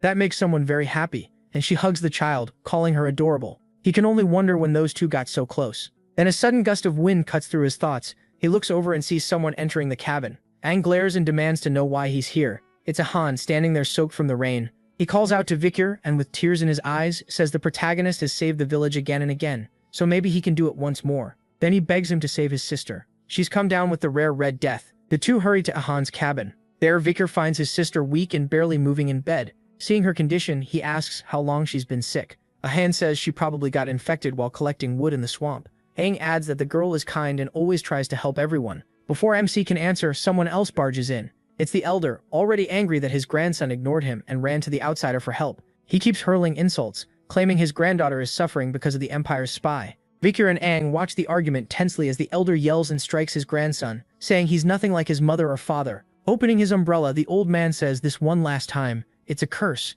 and only a sacrifice can stop it. Then he orders his grandson to quit trusting the Empire's spy and says the leader will finally listen to him now. Ahun can only stand there crying, his cheek bright red. Then Vikir speaks up. There is a cure. He turns to Ahun and tells him to wash everything his sister used with hot water, then burn mugwort leaves to keep insects away. That should buy them time until he finds the cure. Ahun wipes his tears and says he'll do it right away. Aang then asks if he really can save her. Vikir says yes, but he'll need her help too. To save the girl, he has to leave the village. Only outside can he get the cure. The wild waifu snaps at him, saying this is no time for nonsense. He's part of the tribe now. He can't just come and go from the Empire whenever he wants. Vikir already knows that, and he also knows the chief will probably give up on saving Ayal. That's why he needs Aang to keep this secret, so he can leave and return unnoticed. With a serious look, he asks if she can do that. Faced with his resolve, the wild waifu hesitates, scared and unsure. Sometime later, the flood is still tearing through the forest. Someone moves across the river by stepping over floating tree trunks. It's Vikir,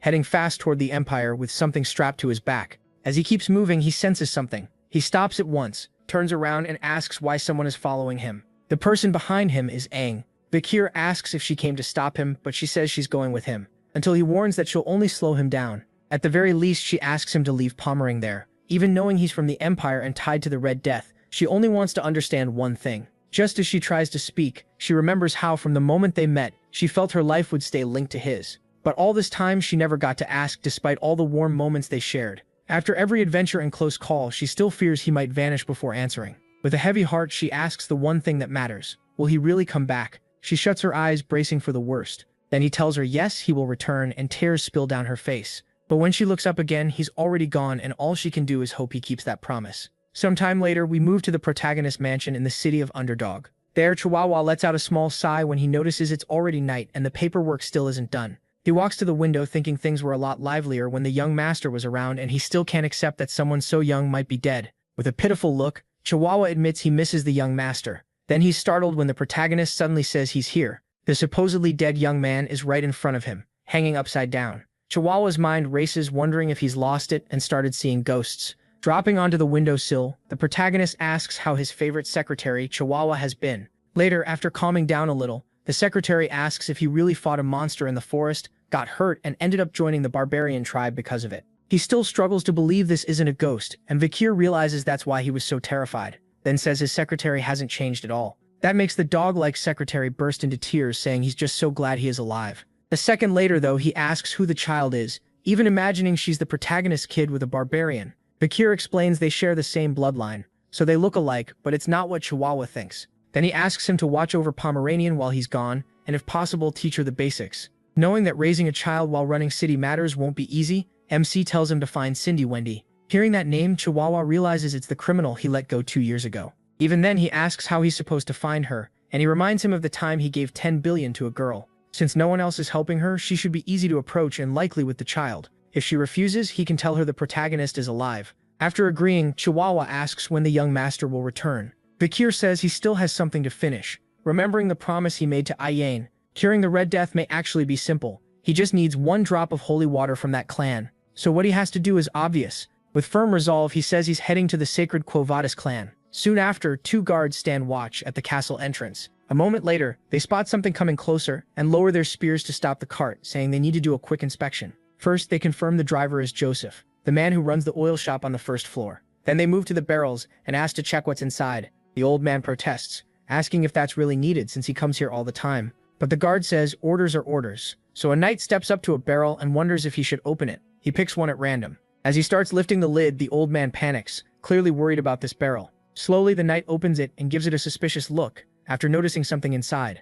But it's only oil, just like Joseph said. The guard tells the driver he can pass, and the man looks relieved. He even welcomes him to Santa Mecca, the bright holy city. Once they're moving through the city, the driver turns to one of the barrels and says he can come out now. A hand suddenly smashes through the lid, startling even the old man who knew someone was hiding in there. The broken lid drops to the ground, and out steps a masked man in black, his whole body slick with oil. Wearing a plague-like mask, he says nothing. The driver says he kept his end of the deal by getting him into the city and asks if he can go. The masked man tells him to wait, then hands over the promised boar-bear teeth. He soon heads for the darker part of the city, while the merchant watches, remembering he stayed submerged in oil for over 2 hours, and thinking no normal human could do that. Sometime later, the man, likely Vikir, stands atop a building, watching the city. He takes off his mask, a little relieved, thinking this is the longest he's ever stayed submerged. Before this, his record was in the river Styx, where he lasted 7 minutes. Still, he made it into Quo Vadis territory. Santa Mecca is the clan's main city, home to 160,000 people. Under church rule, desire and greed are tightly controlled. People would ignore gold even if it lay in the street, because they're constantly taught to keep order and peace. Then a bell rings, and Vikir remembers that when the tower bell sounds, everyone stops to pray. Sure enough, the whole city freezes and begins worshipping. Mecca uses that moment to walk calmly through them, wondering how anyone can live like this. Later that night, still masked, he approaches a well, opens a flask, and pours a strange liquid into it. The Red Death spreads through the blood, sweat, and tears of Yelnikul, so touching it is enough to infect someone. It's extreme, but time is running out, and since this is sacred ground, they should respond before anyone dies. Then a few children spot him and ask who he is. They call him a strange man by the well, while the shy one says they should just leave him alone because he looks dangerous. Vikir turns and warns them to listen carefully. This well is cursed, and anyone who drinks from it will die. He tells them never to forget that. Terrified, the children think he's a ghost and run off. Convinced he cursed the well, he stays put, sure they won't touch the water now. Then he drives a dagger into the ground and says it was left by the Leviathan clan, known for poison. From the way things look, they'll take the blame for spreading the plague, and since they already clash with the sacred clan, this should spark a major conflict. With that, his setup is complete. Then Vikir remembers it's almost time for the saint to appear, and wonders if he should meet Sinclair Dolores first. A crowd of worshippers gathers outside the clan's castle. Most came to see the saint resting inside. Others hope she'll heal their illnesses. Then a voice from behind the door asks why they're here so late at night. A blond young man introduces himself as the Lord of the Dortus Male Territory, the eldest son of the Jonathan clan. Another man with long hair says he owns the Ipsum Group and serves as a noble knight under Count Boston. An older white-haired man asks her to cure him, offering a rich and fertile land in return. Hearing all that flattery, the saint tells them to stop. She says she doesn't care who they are, and has no plan to open the gate this late. Then she orders everyone to leave for now, but one person stays behind. Vikir. He remembers the first time he saw the saint before going back, covered in blood helping the wounded. He also knows she doesn't care about wealth or status. When she asks who he is, the protagonist kneels and says he's just a lost lamb. A deep silence fills the air before the castle gate slowly opens,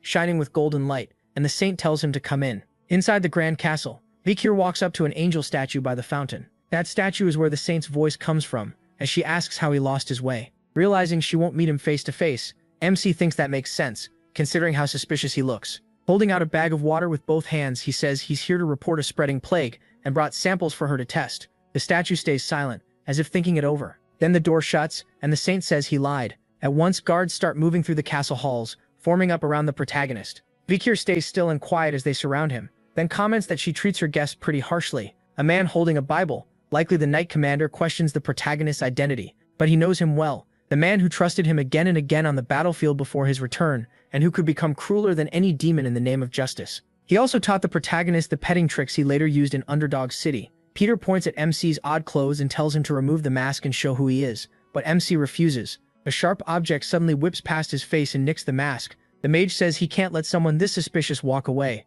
When paper turns into a weapon through magic, he realizes Peter still likes weird weapons. Then Peter accuses him of being the top suspect behind the plague, since he was the one who brought news of it first. The protagonist asks why he would do that, and Peter says it was probably to draw the saint out. As more magic cards fly at him, Peter says he can hear the rest in prison. Vikir dodges fast, one hand still holding his hat. He avoids using aura, knowing that could expose him as a Baskerville, and keeps slipping past the attacks as he jumps. Then he moves in on the knight. A hard kick shoots toward Peter's face, but Peter blocks it. Peter says it feels like stopping a falling rock. Power like this doesn't come from nobody. Then he hurls Vikir back. As he flies off, MC thinks the weight boost he got after killing the boar bear is even better than he expected. The moment he lands, he rushes in again. He throws out a flurry of blows, but Peter guards with the Holy Bible. Still, Peter starts to realize things are turning bad. The masked man is clearly getting something ready in his hand. A fire attack bursts toward him. The flames catch the Holy Bible and start burning through it fast. Peter drops it at once. While Vikir stays calm and still, he asks if Peter really wants to keep going.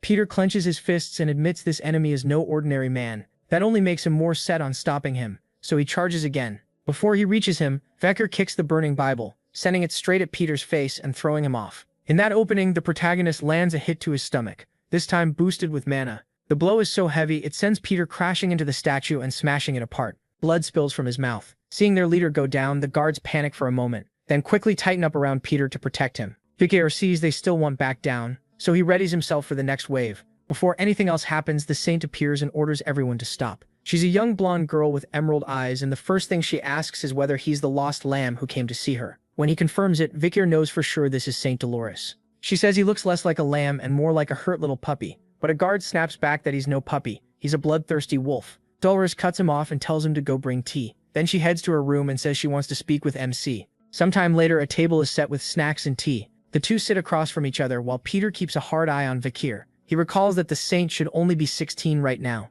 Across from him, the young woman calmly sips her tea, and he remembers how during the war with the demons she treated the wounded on the front lines and saved countless lives amid the ruin. Like everyone else, every fighter who met her came to respect her. Now that same girl sits before him, saying she's been under a lot of stress lately. She explains that she studies at the Imperial Academy and is on break from both school and family troubles. Even so, merchants and nobles keep coming to her all day. Most of them just want help with problems caused by narcotics, and none are truly dying, so she wonders why people only care about what's right in front of them. Vikir answers that theology is really about understanding people, so that's only natural. She's surprised anyone still knows such an old line, but the protagonist says that matters less than the epidemic spreading through the city's sewers. Once she confirms the water is infected, Dolores asks in a cold voice whether he had a hand in it. He asks again why he would come warn her if he were behind it. Knowing suspicion is unavoidable, Vikir decides to show proof and starts preparing something. That sudden move alarms Peter, who instantly steps in front of the saint and makes her flinch too. Then tiny mana particles rise, green light wraps around MC, and he says he doesn't like hurting innocent people, especially not in his homeland. Dolores is shocked that he's using divine power and asks if he follows Loom.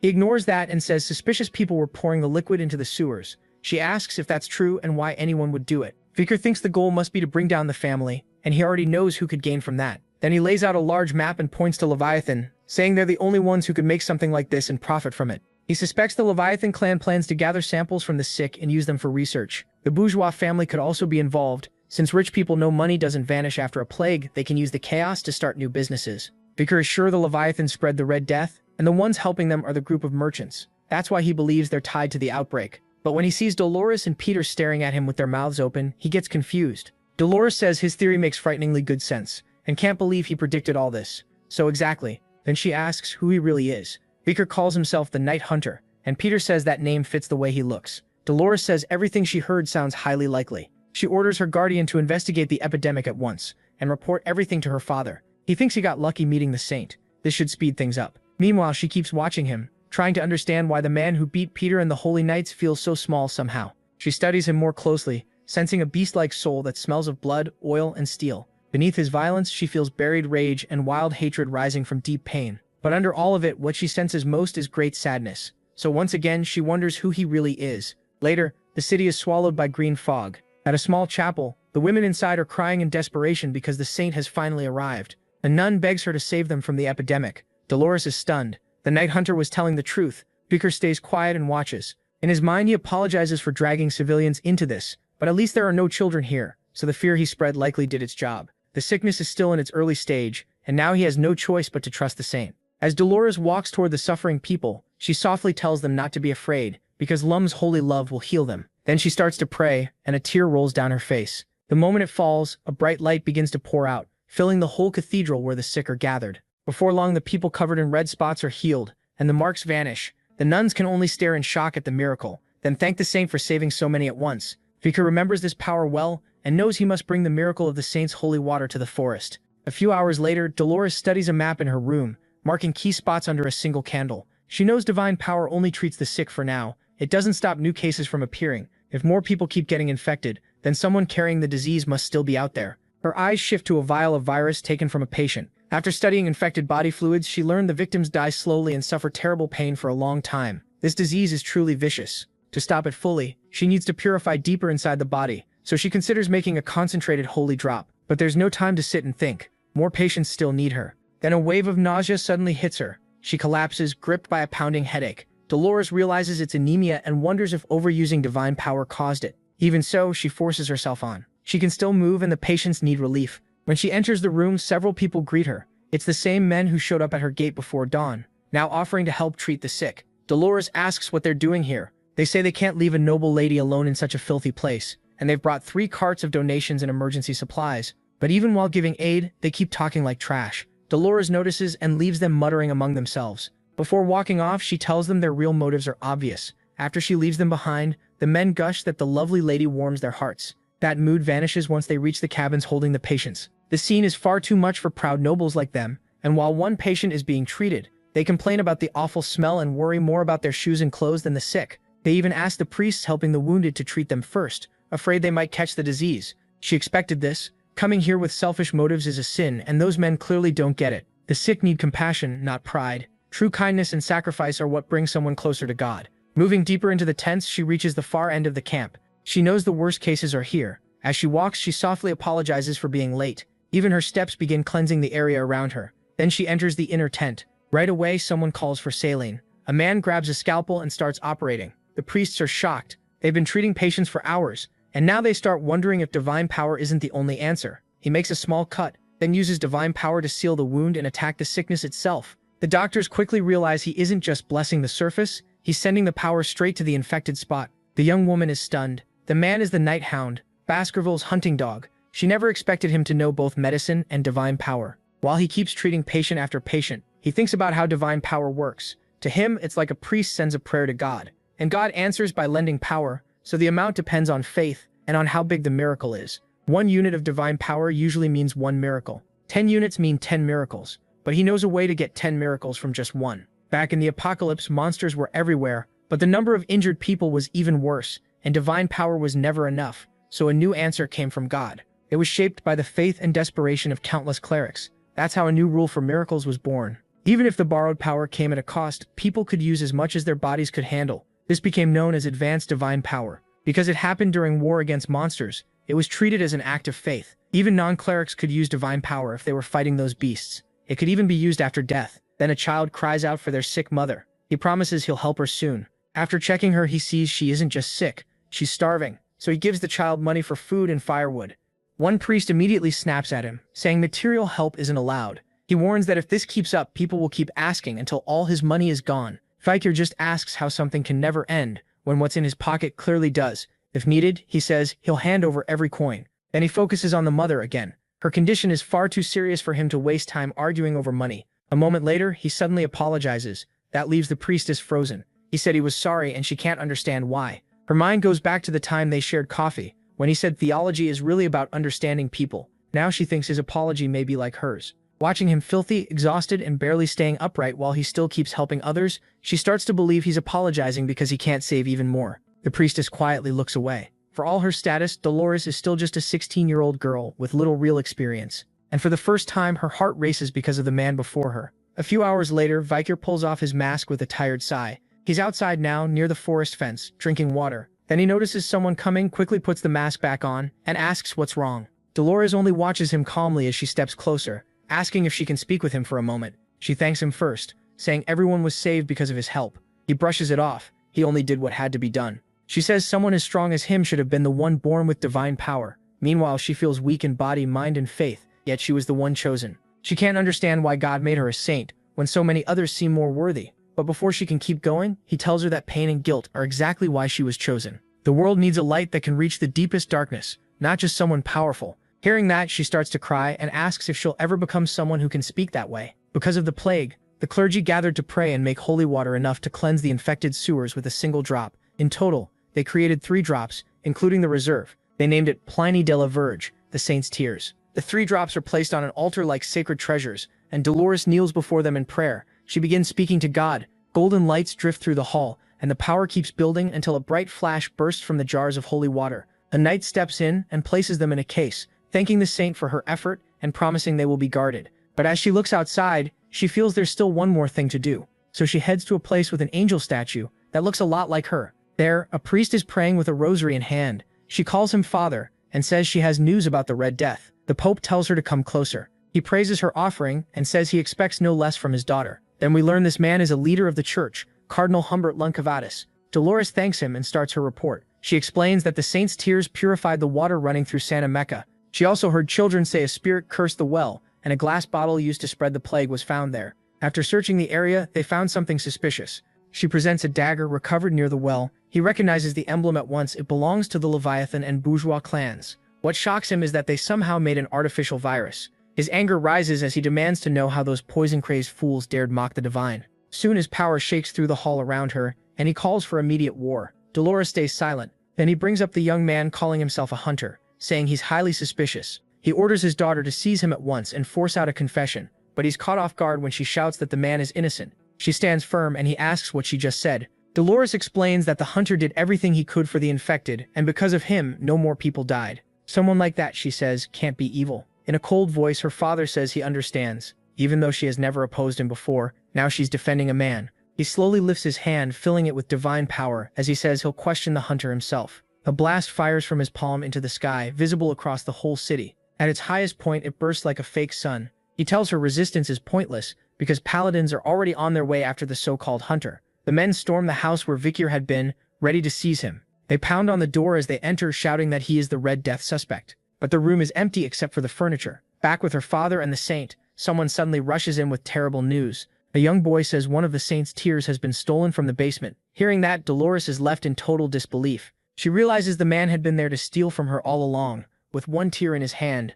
Vikir simply thanks her. Then he walks off and vanishes with the stolen treasure. At that moment, her memory drifts back to years earlier, when she was still a child. The wild girl had been attacked by a 3-headed Cerberus. Her tribe tried to save her, but the beast couldn't be stopped. Cornered, she slipped, and loose rock broke away beneath her. She fell down into the forest. The impact knocked her out, and when her vision faded, she saw men standing over her with cruel smiles. Hurt and surrounded, the young girl couldn't resist. Sometime later, she appears with bandages around her head and a sword in hand, facing a much bigger man in an arena. The scarred bald fighter looks fully ready, while masked nobles watch for fun. Then he charges at the little girl, who is terrified and unsure how to react, but he's grinning like she's easy prey. She barely dodges and manages to nick his shoulder, but her alarm returns at once when he grabs her leg and hurls her across the arena. Blood spills from her mouth as she crashes down. The nobles just smile, entertained, and the bald man enjoys it too. The young girl cries, certain this is how she'll die, but thoughts of her tribe fill her mind and give her the strength to stand and fight again. As memories of her capture and suffering rush back,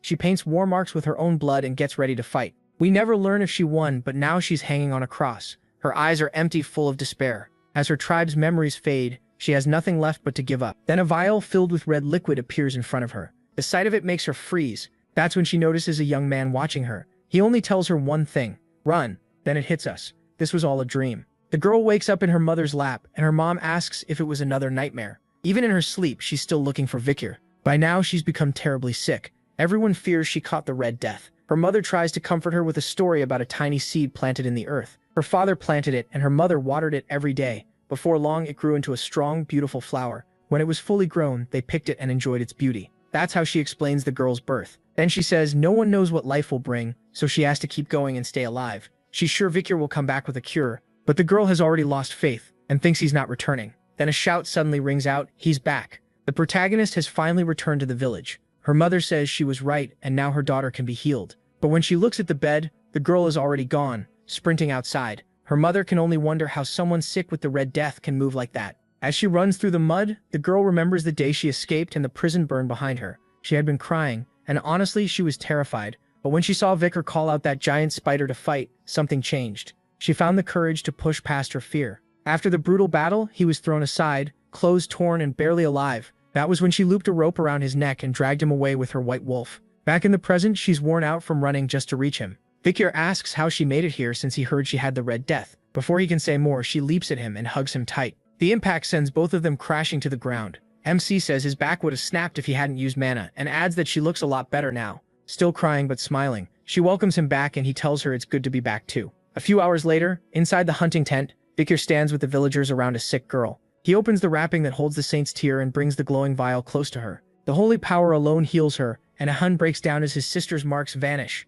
The villagers realize the light itself was enough to erase the Red Death. Vicar really found the cure. He asks how many patients are left, even in tribes close to wiping out. Then he tells a hun to gather every sick person in one place. He plans to use this moment to make the other tribes owe them. As for the monster fish they ran into earlier, he says he killed it on the way back, and tells them to cook the meat and share it. That only makes the other tribes feel even smaller next to him. Vicar cuts it short. They have no time to waste and need every tribe at the river now. A few hours later at the river, the tribes start arriving, one after another, answering Vicar's call. He walks to the water with the vial in hand, and lets a few drops fall in. They spread through the river, poisoned by the Red Death. Soon the water shines gold, and the sickness starts disappearing. In seconds, the whole river is purified. Now the water is safe to drink, and can even heal disease. Vicar tells the tribal leaders that drinking it is enough. The sick rush forward and drink. Almost right away they feel better. Their bodies grow lighter and the Red Death is gone. One tribal leader offers to make him a shaman, but he refuses. He turns it down without hesitation. Then someone slams a foot into the ground.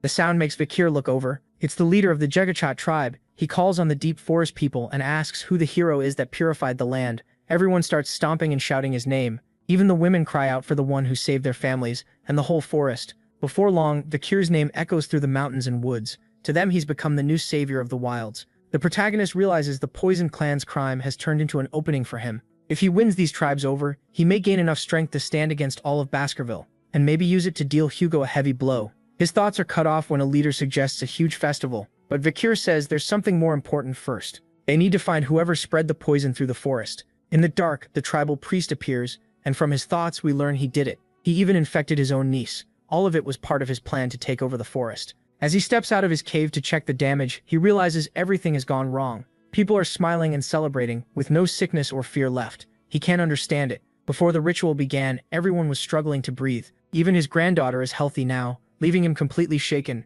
He runs off, yelling that this can't be real. At last, he reaches the river he poisoned himself. The fish are alive, and he realizes the sickness is gone. The water is even cleaner than before. His whole plan has collapsed, and he can't figure out how. Then Vicar speaks up, saying the river looks very clean and asking how the shaman is doing. The shaman lashes out, calling him an imperial brat, and demanding to know when he got there. But then he notices the truth. He's surrounded. Vicar says this is exactly what he expected. The man who spread the Red Death through the forest was the shaman. Before returning, he had heard an old story about a man in the forest, and the terrible sin he committed. It was about someone who infected his own tribe, so he could become their hero, but failed to cure them and they all died. That story points to the old shaman, who now panics, wondering how MC could know any of this. Just then someone calls out and steps forward. It's the tribe leader, asking if he finished his ceremony. She says she heard the Empire suffered a war because of the Red Death, and that the plague seems man-made, so it makes no sense for it to spread from the Imperial lands to the forest by accident. The old man tries to play dumb and says he knows nothing about that,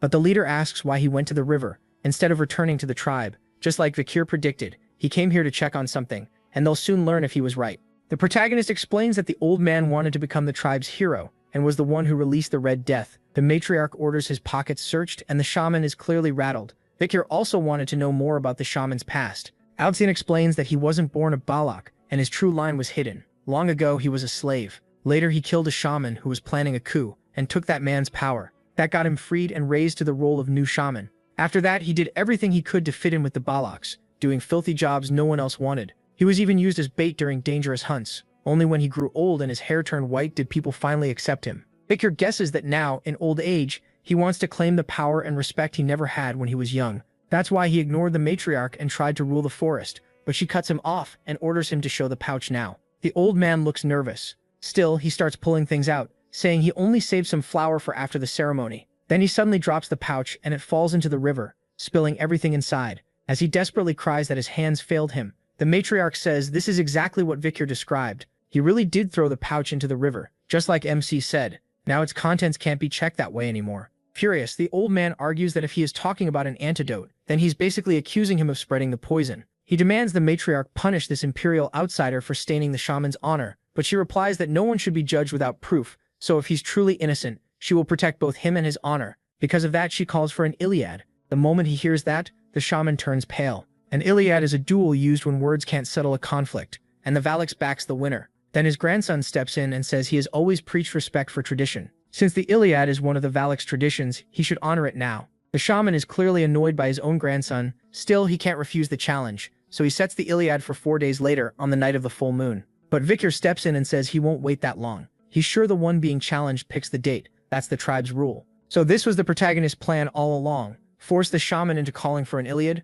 A few hours later, the tribe gathers, and the matriarch starts the duel. Warriors form a ring around them so no coward can run. She calls on the ancestors in the mountain behind them to watch. Under their eyes, no dishonor will be allowed. They will judge who is right and choose the victor. As Balak warriors, both men must prove their truth. Ayin says it would be best if Victor ends this in one strike. The old man grows bitter, feeling like no one is on his side. Then he cuts his finger and smears blood on the ground, saying weapons aren't the only thing he can use and everyone will shout his name when he wins. A skeleton rises from the earth. 3 more crawl out and the shaman mocks Victor, telling him to watch his blind spots. He can't believe a kid who's only been here 2 years could beat someone who knows this land so well. He yells for MC to come out, swearing he'll kill him, while MC quietly watches his arrogance. He thinks back to the silent step skill he gained after killing the swamp master, one that lets him erase the sound around him. Seeing him control the dead, the protagonist figures the shaman likely came from the Lococo tribe of shamans. That means nothing to him though, and he drops straight into the group of skeletons. In an instant, he destroys all of them before the shaman even notices. The old man assumes Victor is too scared to move, then before he can react, something pierces him. As he dies, he wonders when it happened. He never even heard footsteps. MC coldly finishes the job. Then he puts Beelzebub away. Ayan walks up, calling out to him. The tribe is stunned. The duel ended in a heartbeat, and the ancestors have shown the shaman was lying. Collapsed on the ground in his final moments, he groans that it hurts, and begs not to die, to live among the Balaks. He suffered through a humiliating, unfair past. His hatred for him comes from envy. They came from similar beginnings, but when he was young he never reached even half of what him has. He can't accept that, and he wants revenge on this boy. The protagonist tells Ahun to kill his own grandfather with his own hands. That would hurt him most. Ahun is furious, saying this man nearly got his sister killed with the Red Death. A coward like this old man deserves to feel that pain, not anyone's pity. But then it becomes clear, the shaman had one last plan. He's been drawing a spell with his blood. Soon the tomb holding the ancestor's body starts to glow, then bursts open with a bright light. Purple mist spreads over the mountain,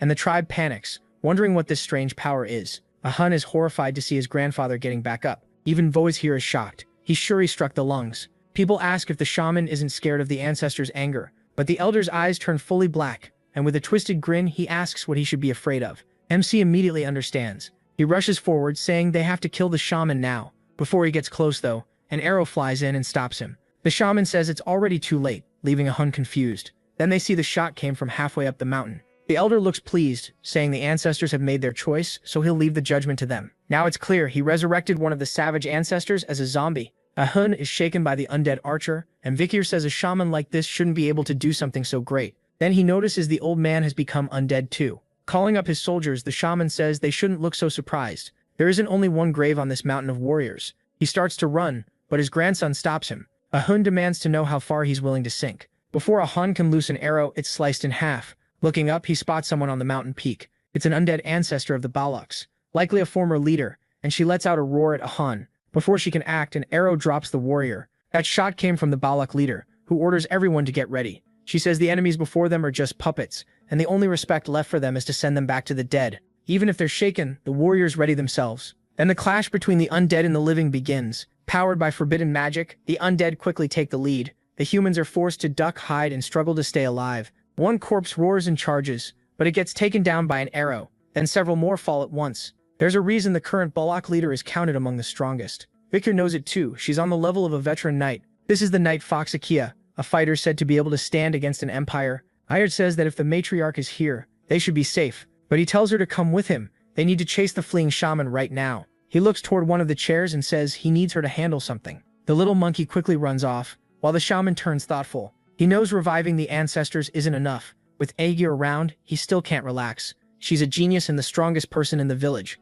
Even so, he smiles darkly, sure that not even she can deal with what's coming next. Deeper in the forest, Bakir and Aegeon get into position to ambush him. The shaman stands inside a circle, carrying out some kind of ritual. The protagonist wonders why he came to this place filled with pillars. Ayan isn't sure either, but she knows they can't let him keep going, so she decides to put this old man down with one arrow. Her shot flies fast, and it looks certain to hit, but just before it lands, the old man says it's over. A hand bursts from the ground and catches the arrow between two fingers. Bakir and Ayan are stunned. The shaman says his summoning worked. Just as the legend said, this one rested alone deep in the forest. The skeleton's thin hair starts to grow back, and its body begins to rebuild itself. It's the divine archer Adonai, the very one from the old stories, the same man who fought the madam. Both of them are horrified to see him standing there. They realize this is the legendary archer from the ballads. The undead warrior rises, draws his bow, and fires with such force that the shockwave cracks the ground. Viktor uses Beelzebub to knock the shot off course, but he quickly realizes it's an aura-filled arrow. Even deflected, it still does heavy damage. Then he sees that Ayan has been hit. Her wound is burning, and he realizes Adonai's arrow is poisoned. That confirms the old legend about Adonai fighting the madam was true. His bow was made from the remains of the eight-legged madam. Viktor does everything he can to defend himself, and when the attacks stop, a huge scar is carved into the ground. Even after blocking them, the situation is still bad. Ayan even tells him to run and leave her behind. But the shaman cuts off any chance of escape. He won't let anyone live, and he orders Adonai to kill them all. With that command, another shot tears toward the two youths. Before it can strike, the tribe leader stops it. The shaman is stunned, and so is everyone else. The mana arrow in her bare hand slowly breaks apart, then bursts as she crushes it in her fist. Burning with rage, she calls the shaman's name, and all he feels now is fear. She came here because she sensed a huge aura. Now she knows that was the right call. Hiding behind the ancestor, the shaman screams the woman's name. Tammy warns her the arrow was poisoned and the wound needs treatment right away. But the woman is brutal. She simply squeezes her hand and forces the poison out. Viktor realizes she exploded the mana inside her body to cleanse her blood. Annoyed, she stares at the shaman who is trembling in fear. She says she doesn't care about his betrayal right now. She only wants one answer. Is that man really the divine archer Adonai? When he says yes, the shaman adds that she's facing someone she would never dare challenge. That only makes her smile. She tells Viktor and her daughter to stay back. Now this mother-in-law is going to bring the hammer down on the ancestor. Before the fight starts, she says it's an honor to meet him, even in a moment like this. The two legendary archers face off, each reading the other's moves. But Viktor's mother-in-law moves first, sliding to the side as she readies several arrows. At the same time, she unleashes a full barrage at the undead archer. He calmly avoids them and fires back. Takia dodges that shot too, and the instant she lands, she prepares another attack. Across from her, the legendary archer gathers his aura. Their fight is so fast and fierce that only the trails of their movement can be seen. Viktor says this is a clash between master-level aura users, something so rare he never thought he'd see it. Meanwhile, the shaman uses the eye on his finger to watch the fight and sees that Aquila is matching Adonai blow for blow. Even so, he just smiles and says that still won't be enough. Adonai is already dead, so she can't truly kill him. He'll keep fighting until his aura runs dry. When an arrow nearly grazes her, she realizes a long-distance battle will only put her at a disadvantage. So she studies him more carefully and sees that his strength, power, and speed are almost flawless. But one key thing is missing. A black arrow flies straight at her and she fires one of her own. The two arrows collide and trigger a huge blast through the forest. Out of the smoke, Aquila rushes in after Adonai and swings a kick at his face. He slips away with ease and she misses. A single slash from his dagger tears through the trees around them, but she still manages to avoid it and catch his dagger with her own. Right after that, she kicks his knee to throw him off balance, locking up the legendary archer for a moment. Then she notices another arrow coming, so strong it sends a blast of wind into the sky. Even Aquila gets pushed back by the shock. Furious, she glares at the great ancestor and sees the hit actually did real damage. She wonders if he's holding back because he's dead, or because he doesn't want to hurt his own descendants. As she readies a final arrow, she decides the only mercy left is to end this state he's trapped in. Then she lets the shot fly. But just before it lands, Adonai stops it at the last second, a black flash covering his face. Aquila is stunned when she realizes it wasn't really him. The arrow was caught by a dark, evil energy spilling from his wound. That energy starts taking shape and fuses with Adonai, taking full control of his body. This is clearly the shaman's doing. Since Adonai resisted the necromancy, he decides half measures won't work and forces him to keep fighting until every threat is gone. Once that aura fully merges with him, Adonai looks far more terrifying. The power inside him spreads through the whole area, and for the first time, the Balak leader is truly worried. Black flesh covers his muscles, repairs his wounds, and crawls over his whole body, until he looks less human and more like the tribe's true demon. As that frenzy grows, a huge shadow appears, and it turns out to be a giant turtle drawn in by the chaos. Several other massive monsters also gather around Adonai. The elder says they're rank of beasts from the forest, likely pulled in by the disturbance. They're enormous and powerful, but in an instant all three are killed with a single attack each. So it isn't just his form that's changed. His power has jumped to something unbelievable. Not even Aquila can see when he fires. The elder says this is Sir Adonai's true power, and now he wants him to kill the woman standing before him. With no better choice, Vikir's mother-in-law focuses on dodging, because the arrows now carry crushing killing intent, and each hit spreads more of Madam's poison through her body. It's weakening her fast, so she knows she has to end this now. She draws 2 arrows and fires both at Adonai, but with one smooth move he avoids the first, while the second keeps flying at his face. Then he lifts a finger, opens a portal, and makes the arrow vanish into it. The shot is completely swallowed. Watching this, Aquila looks shaken, then smiles, because that was only part of her plan. A hidden arrow from above strikes Adonai. She used a trick. The first arrow missed on purpose, the second forced his block, and then the first looped back at max spin and came for the back of his head. The Balak demon is badly wounded, but he simply pulls the arrow out like it means nothing. That terrifies Aquila again, and the shaman mocks her. No matter how strong she is, she can't kill someone who's already dead. A simple shot to a vital spot won't bring him down. From a distance, Ayan de Sol watches her mother fight Adonai and fears this might be the first battle she can't win. She also notices the forest shaking in a strange way. Still, she holds on to Vikir's promise that he'd handle it. As he runs, MC knows the only way to stop the necromancy is to kill the shaman, and since the old man is terrified of Aquila, he's probably hiding behind Adonai. After scanning the area, he finally spots the rat he's been hunting. He charges in, planning to finish him with one strike, but just before he can hit, an undead ancestor jumps in with a brutal kick that Vikir barely avoids. The shaman panics when he realizes the protagonist found him again, but this time he was ready. He set several ancestors in MC's path, and every one of them is a warrior buried in the warrior's tomb, not enemies he can brush aside. At the same time, Aquila is clearly losing ground. She takes a deadly wound to the stomach and drops. Seeing the Balak leader fall, the old shaman shouts that she is finally broken. He boasts that the forest guardian will die, and he'll become the new ruler, but a fierce hunting dog cuts in. This is going to be a problem. Vikir uses the 6th blade of Baskerville, wipes out everyone around him, and declares that the people of this forest will become his allies. Then he turns to the shaman and asks if he's finally done daydreaming. The old man freezes in fear and screams for Adonai.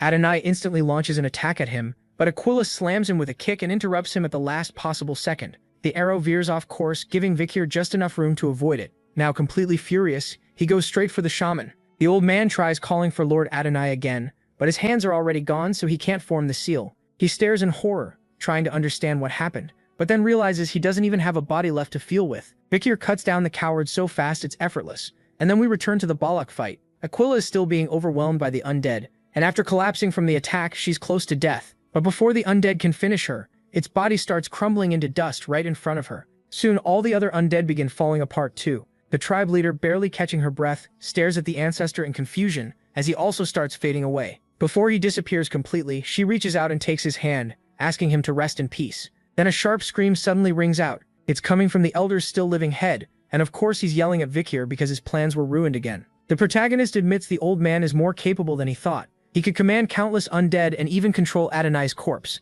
Smiling wickedly, the shaman insists it's not over, and swears MC will regret this. But in the middle of his weak villain speech, he's struck by his own grandson. The boy is furious with him. Ahun apologizes to Vikir, saying if he had ended his grandfather before, none of this would have happened. He just glances aside and tells him it wasn't his fault, he did well. With a mix of sadness and relief, everyone watches the battle finally come to an end. But when they return to the village, the Balak warriors find it completely destroyed. Ayan de Sol asks what happened and where all the villagers went. Then Ahun's sister appears and says Madam came. Ayan de Sol doesn't understand what she means by Madam, while Vikir wonders why the monster, which had stayed still until now, suddenly moved. The girl points ahead and says that before Madam appeared, smoke rose from the shaman's tent. When the protagonist goes to inspect it, he finds several dead primates and realizes the shaman burned a plant that attracts insects. Then someone slams a wall in anger at the shaman. It's the tribe leader who just saw Madam wipe out everything her people built, even hurt. She says they can rebuild and find food again, then orders the warriors to clear the dead and save whoever survived.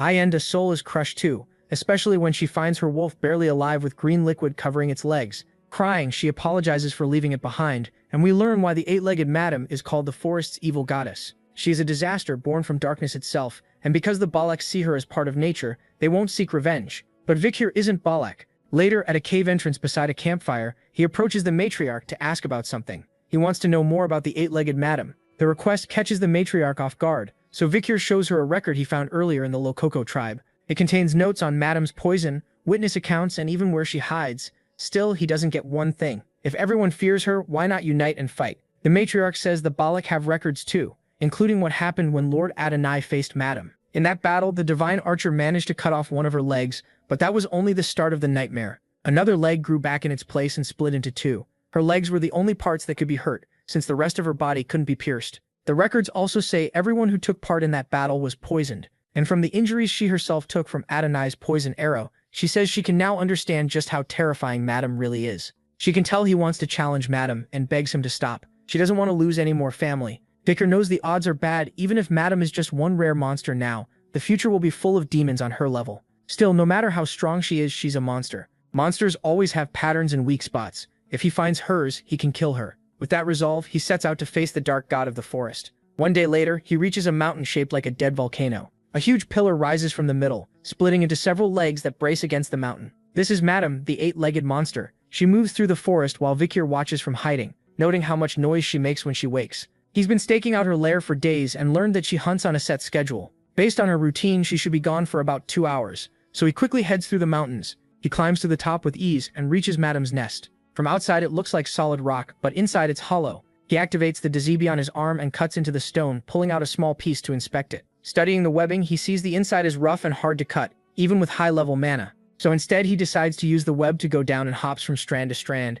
until he reaches the bottom. The entrance is only wide enough for Madam, but it opens up farther down, making it a perfect nest for her. Below, he finds animals and even humans stuck along the walls as stored food. A lot of the bodies are already rotten and untouched, so she likely collected them just because she could. It seems Madam knows she's at the very top of the forest's food chain. Vikir pushes that thought aside. He needs to get out before she comes back. Then something on the wall catches his eye. Tiny spider eggs. He quickly grabs one and pulls it free, looking it over. Now he understands why so many spider demons appeared when the world fell into chaos. He plans to take one back for study, but then he senses it. Madam has returned. She's looking for an intruder, as if she already knows someone touched her eggs. She searches the nest for him, and Vikir realizes how close he came to disaster. Still, she doesn't spot anything, and starts to leave. At the last second, he had hidden behind a web. Shaken, he wonders if she felt his presence by instinct. If he couldn't erase sound, this would have ended badly. Later, back in the village, everyone is rebuilding after the last attack. People keep talking about Vikir, who shut himself inside his shelter for days,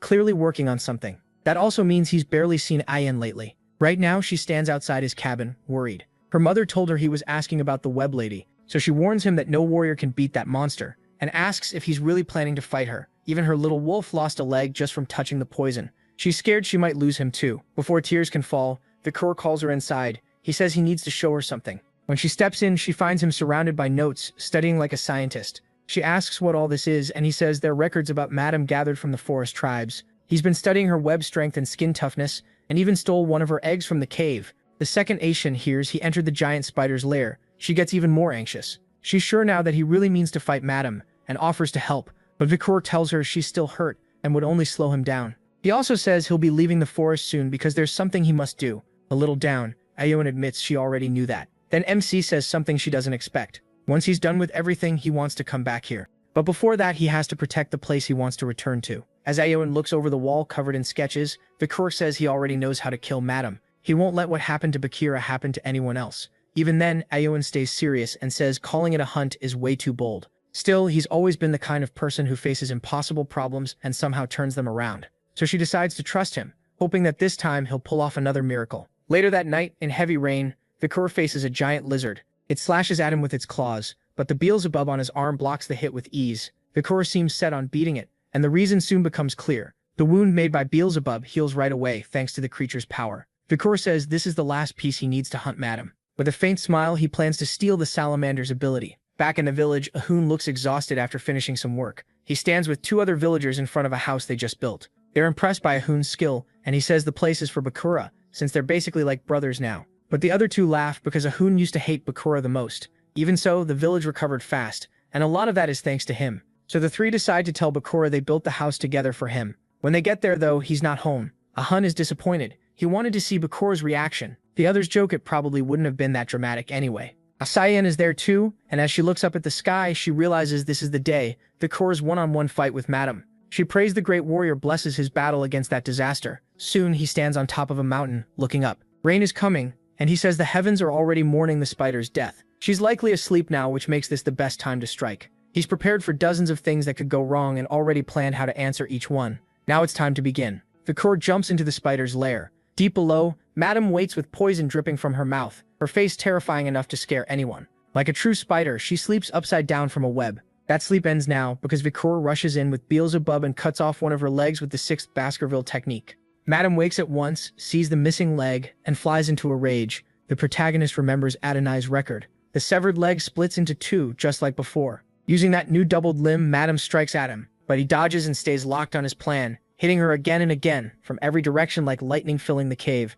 Madame can barely do anything but take the hits. To stop him, she spits venom, but he avoids it all with quick movements. Then one splash on the wall sends a stray drop onto his arm, and the poison spreads instantly. But Victor already planned for that too. He cuts away the poisoned flesh and restores it with the salamander's healing power. Seeing a human regenerate shocks Madame, while MC coolly says the game just changed. They rush each other again. Victor keeps landing brutal blows while barely slipping past her attacks. Little by little, he breaks through her hard skin. Then during one small mistake, he gets clipped and nearly loses balance from the pain, falling onto one of her legs. The damaged spot is his leg, and it's already starting to heal. Before the recovery is even done, he jumps back at Madame and slashes at her legs again, almost like payback. Realizing she's losing ground, Madame lets out a savage scream, and Victor can tell things may get dangerous. Hours go by, the protagonist is exhausted, still regenerating injuries from earlier hits. He's lost track of how many times he's had to heal, and it's draining his strength fast. Meanwhile, that monster keeps doubling her legs like it costs her nothing. The battle is wearing him down, but this was part of the plan, and he smiles. Then he jumps onto a nearby web and climbs fast toward her body, while the furious spider tries to chase him with legs that have now multiplied into the hundreds. Then she realizes something: she can't climb. Victor says that was the point all along. He knew multiplying her legs still wouldn't let her reach him. Legs that endless healing looks godlike, but it turns into a weakness when she only keeps growing one side. Still, she doesn't give up and fires a web at him, but MC slips past it. He was ready for that move from the very start. Her web is tough, but it has one big flaw. Even if normal fire can't burn it, the purple flames of the underworld can light it up like dry wood. And with all the bodies she stored here, the cave is packed with gas. In a sealed place like that, one spark is enough to set everything off.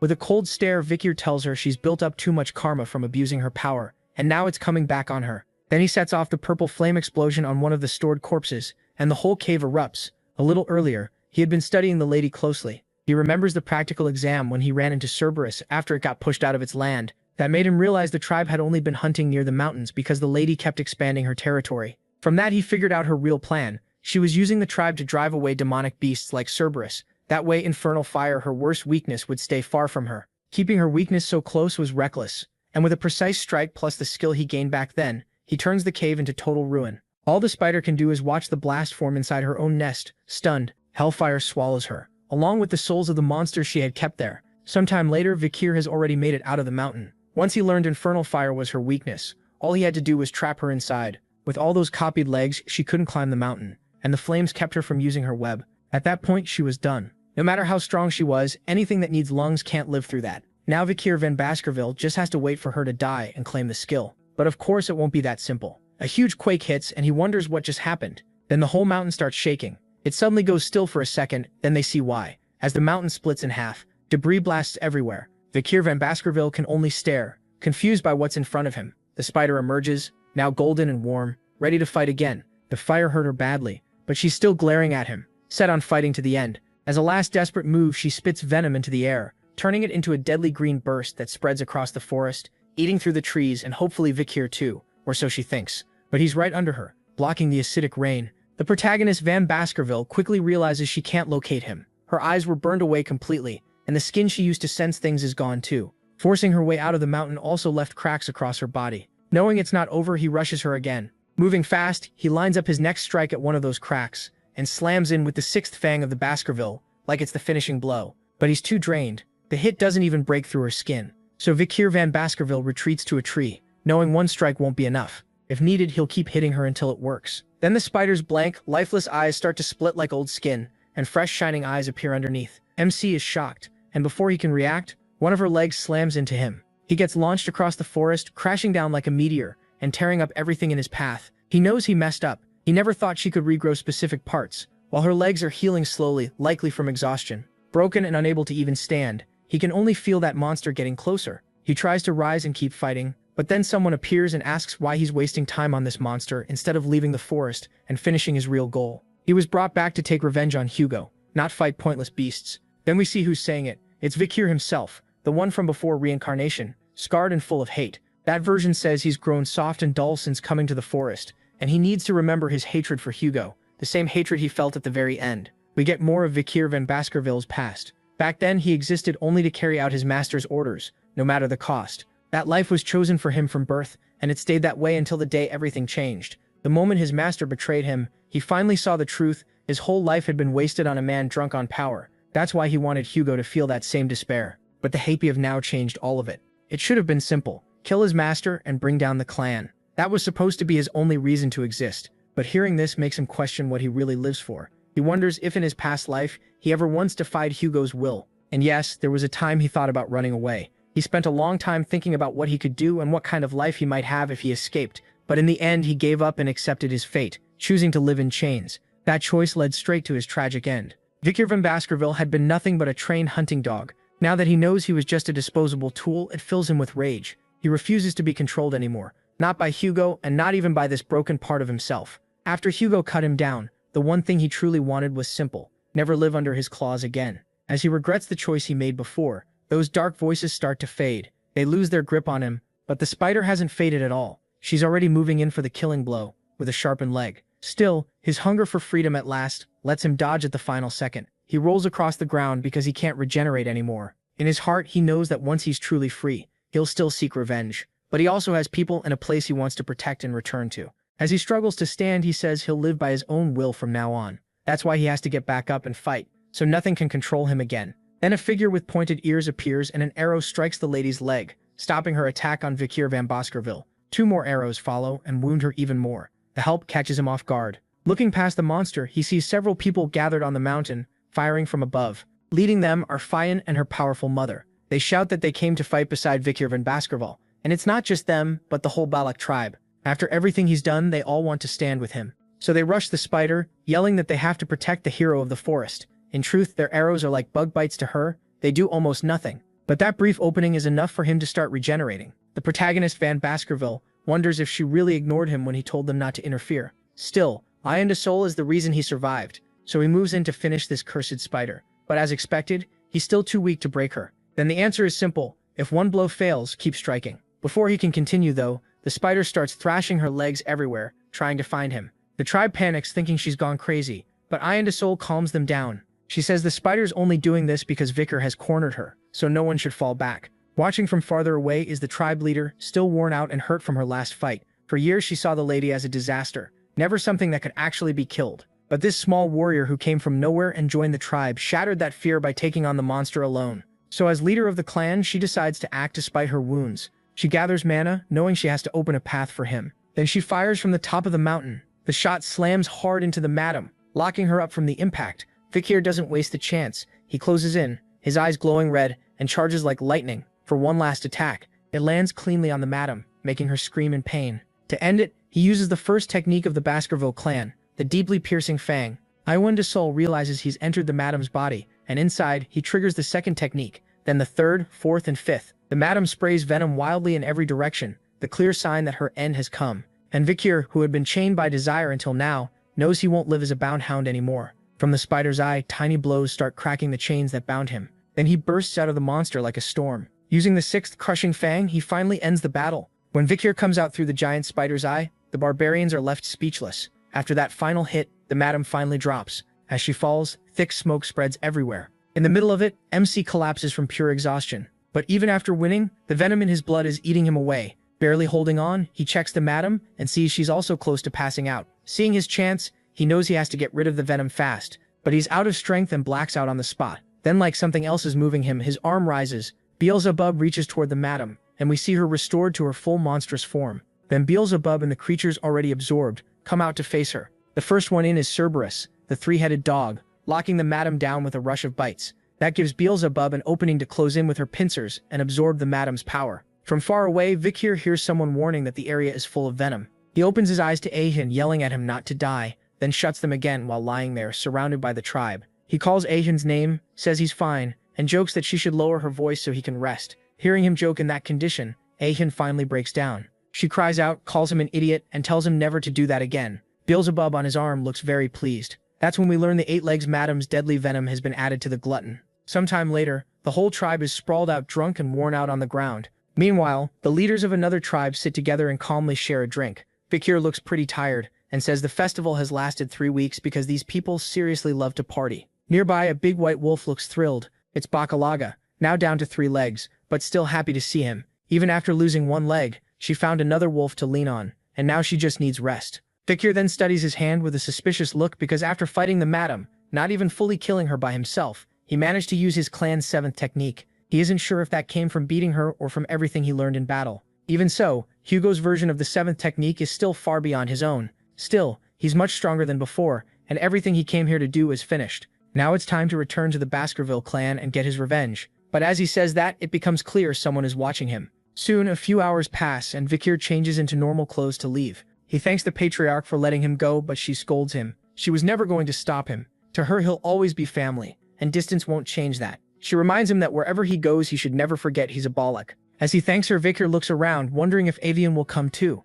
But since she already hates the thought of him leaving, he just turns and says goodbye to everyone. It's clear how different things are now. Once he was treated like a lowly slave, now the whole tribe loves him and wishes him luck. Even Ahun, his old enemy, calls him brother and hopes he comes back soon. With that, the tribe finishes sending off the hero who saved them. The protagonist seems at peace as he heads on. Then something makes him stop. Actually, someone, the wild waifu. She's waiting for him, holding something suspicious in her hands, and asks if he's really leaving already. With a serious face, she hands it over and tells him to take it. Vikir seems to know right away what it is. Before he can say anything, she explains that it's Adonai's bow, and she adjusted it so he can use it. So that explains why she'd been gone for days. She was preparing this gift for him, but she isn't done. Next, she puts a small collar around his neck. She says it's because he kept talking about hunting dogs while he was delirious from the venom. Then she tells him he isn't one and no real hunting dog would act the way he does. He's more like a wolf, and a wolf should never wear a chain. As he thanks her, she gives him one last gift, rising onto her tiptoes to reach him. Then using that same chain so no one else can pull him away, she gives him the kiss we've been waiting for.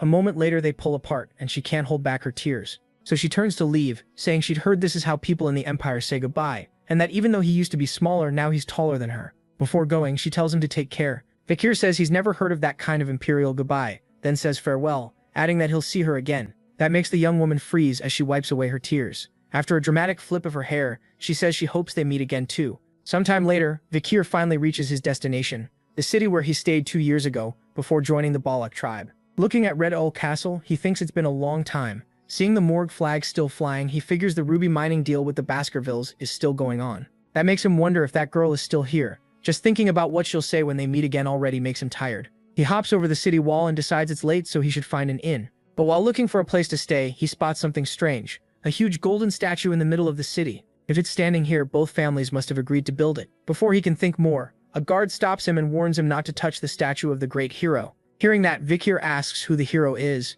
and the guard immediately assumes he's a foreigner. The man gets excited, shocked that anyone in the Empire doesn't know the name. He starts praising the young man who wiped out countless barbarians with only a sword, then says this hero rushed into deadly danger to save his weak, beloved wife, and gave his life fighting a giant monster so others could escape. The guard keeps rambling with total passion, while MC slowly realizes who he's talking about. At last, the man proudly names the hero who lived here 2 years ago, MC Van Baskerville. He is instantly embarrassed hearing all this praise from someone who has no idea he's standing right there. Later, he finds a small tavern to spend the night, and inside are the 3 sisters who once tried to kill him. Now they're talking him up like they always saw his worth. One claims he had tons of charm, though he was hard to approach. Another says they spoke a lot even if they never got that close. The third swears that just seeing him wiped away all her tiredness. Vikir just stands there listening to this nonsense, thinking that is not how any of it happened. It seems Adolf and the rescue team's success got credited to the sisters. From their loose talk, the protagonist also learns Hugo was furious after he vanished. The Morgue Scarlet family even paid a huge compensation,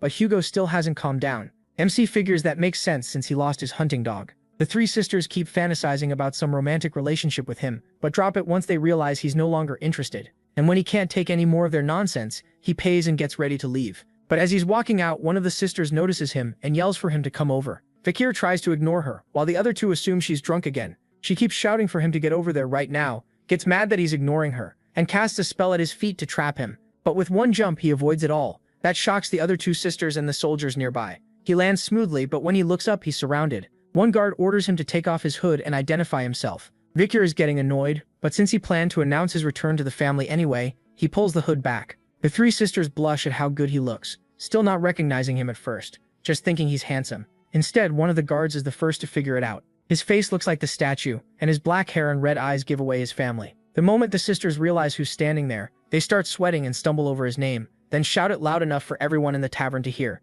By morning, the three sisters tell him he could have stayed in the VIP room, but Vikir says that would have wasted the room fee, so this was fine. Then the three delusional sisters start arguing over which one he came to see. They also mention they already sent an owl to spread the news that he's alive again, which annoys him a little since he never asked them to do that. As he leaves, the sisters offer to walk with him, saying they have plenty of free time since all they do is sleep. He refuses, and thinks the Morgue Scarlet family really did send a lazy bunch. He also wonders why Camus isn't in the city. The middle sister says Camus is in secluded training at the Hall of Darkness, putting all her focus into magic research. That worries him, because before he left, Camus was on terrible terms with the head of the Hall of Darkness. Now he wonders if this is another future he changed. Before going, he asks them to tell her he wants to meet when he gets the chance, then heads to his family's mansion. By then, the owl has already spread the word that the hero of the mountain came back alive. Chihuahua and his little niece burst into tears of happiness. Even the thief he once saved looks glad to hear it. The news hits everyone in different ways. Then a man rushes in, shouting for the Baskerville Patriarch. He announces that Vikir has returned alive, shocking the butler and the elder, whose long white hair and annoyed face make it clear he wants to know if it's true. Meanwhile, the protagonist shuts his eyes for a moment, then opens them ready to face his family and move one step closer to revenge. A little later, Secretary Chihuahua is just happy Vikir used the door this time, while MC leans on it and asks him to forget their last disastrous meeting. But he quickly asks why so many people are outside. Turns out his fan club is waiting for him, and the news of his return has spread across the empire. Vikir finds the whole thing annoying. Just then, Pomeranian runs in calling for her daddy, and he quickly corrects her. He's her uncle, not her father. Then she shows him a dead little mouse, and he worries she could catch the plague. He asks whether the city's troubles are under control, and Chihuahua says almost everything is handled because Cindy Wendy, the person the protagonist recommended, is excellent. Still, one case remains unsolved. Chihuahua brings out an envelope marked F10, and says that this year children from the poorer communities have been disappearing one by one. They seem kidnapped, but none were found on the black market. It's like they vanished. There's no proof, but he suspects one person is behind it all. Reading the file, Vikir looks furious because these child disappearances in Underdog match the case he was framed for in his past life. What's strange is that this should have happened much later, and it was the very thing used to set him up. Then Pomeranian calls him over, saying she has something to show him. The mouse that was dead is suddenly alive again, which shocks both Vikir and Chihuahua. They ask if she really brought it back to life. When they realize she did, MC is baffled and wonders if she used voodoo or some strange outside mana. He asks when she found out, and she says it started 3 nights ago. In truth, she just copied what the tribe people did, making him realize someone from the Lococo tribe must have found her. At only 5 years old, she already shows more talent than Baskerville and Morgue Scarlet children, who start learning magic around age 8. A black mage born into a family of swordsmen is sure to drive Hugo crazy, so Vikir decides it's best if they never meet. Right then, a carrier pigeon arrives with a message for Chihuahua, who quickly calls for the vice-consul to see it. The letter is from the Patriarch himself. Soon after, a carriage arrives, and someone steps out calmly. The Patriarch has come to Underdog in person. A few hours later, 2 cups of tea sit on the table. Chihuahua is badly nervous, but the butler stays oddly calm. Vikir and his father silently study each other. At last, Hugo breaks the silence and greets his son. Knowing his father was coming, the protagonist hid Pomeranian in the room and hoped Hugo wouldn't notice. Hugo asks what it was like living with the barbarians, and the protagonist says he stayed with them until he could recover. During that time, he acted friendly so he could learn their culture and find a way out. Hugo asks how he pulled that off, and Vikir says he controlled the barbarians with goods from the empire. To them, things like orbs and wool are precious, and even vegetables and grain are highly valued. Use well those goods can make it easy to control them. Hugo points out that sounds like trade, not domination. MC answers that they'll still die in the end. In return for those supplies, he plans to demand they hunt down monsters. Hugo realizes the barbarians will die protecting the territory. That answer leaves him impressed, just as expected. Listening to this twisted father-son talk, Chihuahua can't help wondering what a normal family conversation sounds like. The butler seems pleased too. He hasn't seen the Patriarch smile like this since the young master vanished. Vizier calmly sips his tea, thinking he doesn't want the Balaks to suffer. From the Baskervilles' point of view, the natives will be dying, but in truth they'll just be moving to where the madam is. So Hugo will believe his revenge on the barbarians is finally happening, while they're actually growing stronger. But then Hugo's tea begins to bubble, and in a surge of anger he declares he won't negotiate with the Lococo tribe. He wants to wipe them out himself. He starts to wonder if Hugo has some deeper history with them, and that gives him one more reason to keep Pomeranian hidden. Realizing he started talking about barbarians the moment he reunited with his son, Hugo changes the subject. He tells Vikir not to return to the front lines. Saving the Morgue Scarlet daughter brought honors, a high diplomatic reward, and praise from the royal family. But none of that matters to a father who nearly lost his son. It isn't worth losing a child. As the protagonist realizes this is his father's way of showing affection, he remembers the day he was captured and the sting of betrayal. Surrounded by the cold eyes of the hunting dogs he had fought beside his whole life, he understood he had been abandoned by his master, who never even let him explain and showed him no mercy. So this sudden warmth won't fool him. His eyes stay fixed on Hugo's neck. Then someone suddenly calls out for their uncle. Both Chihuahua and Vicky freeze in shock as Pomeranian runs into his arms, terrified by the thunder. She clings to him and both of them know the situation just turned dangerous. Pomeranian was never supposed to meet the patriarch, but after studying the girl's face, Hugo slowly stands with a hard-to-read look. A moment later, he comments on her appearance like he knows exactly who she is. Our video ends here. If you enjoyed it, subscribe to this YouTube channel. See you next time.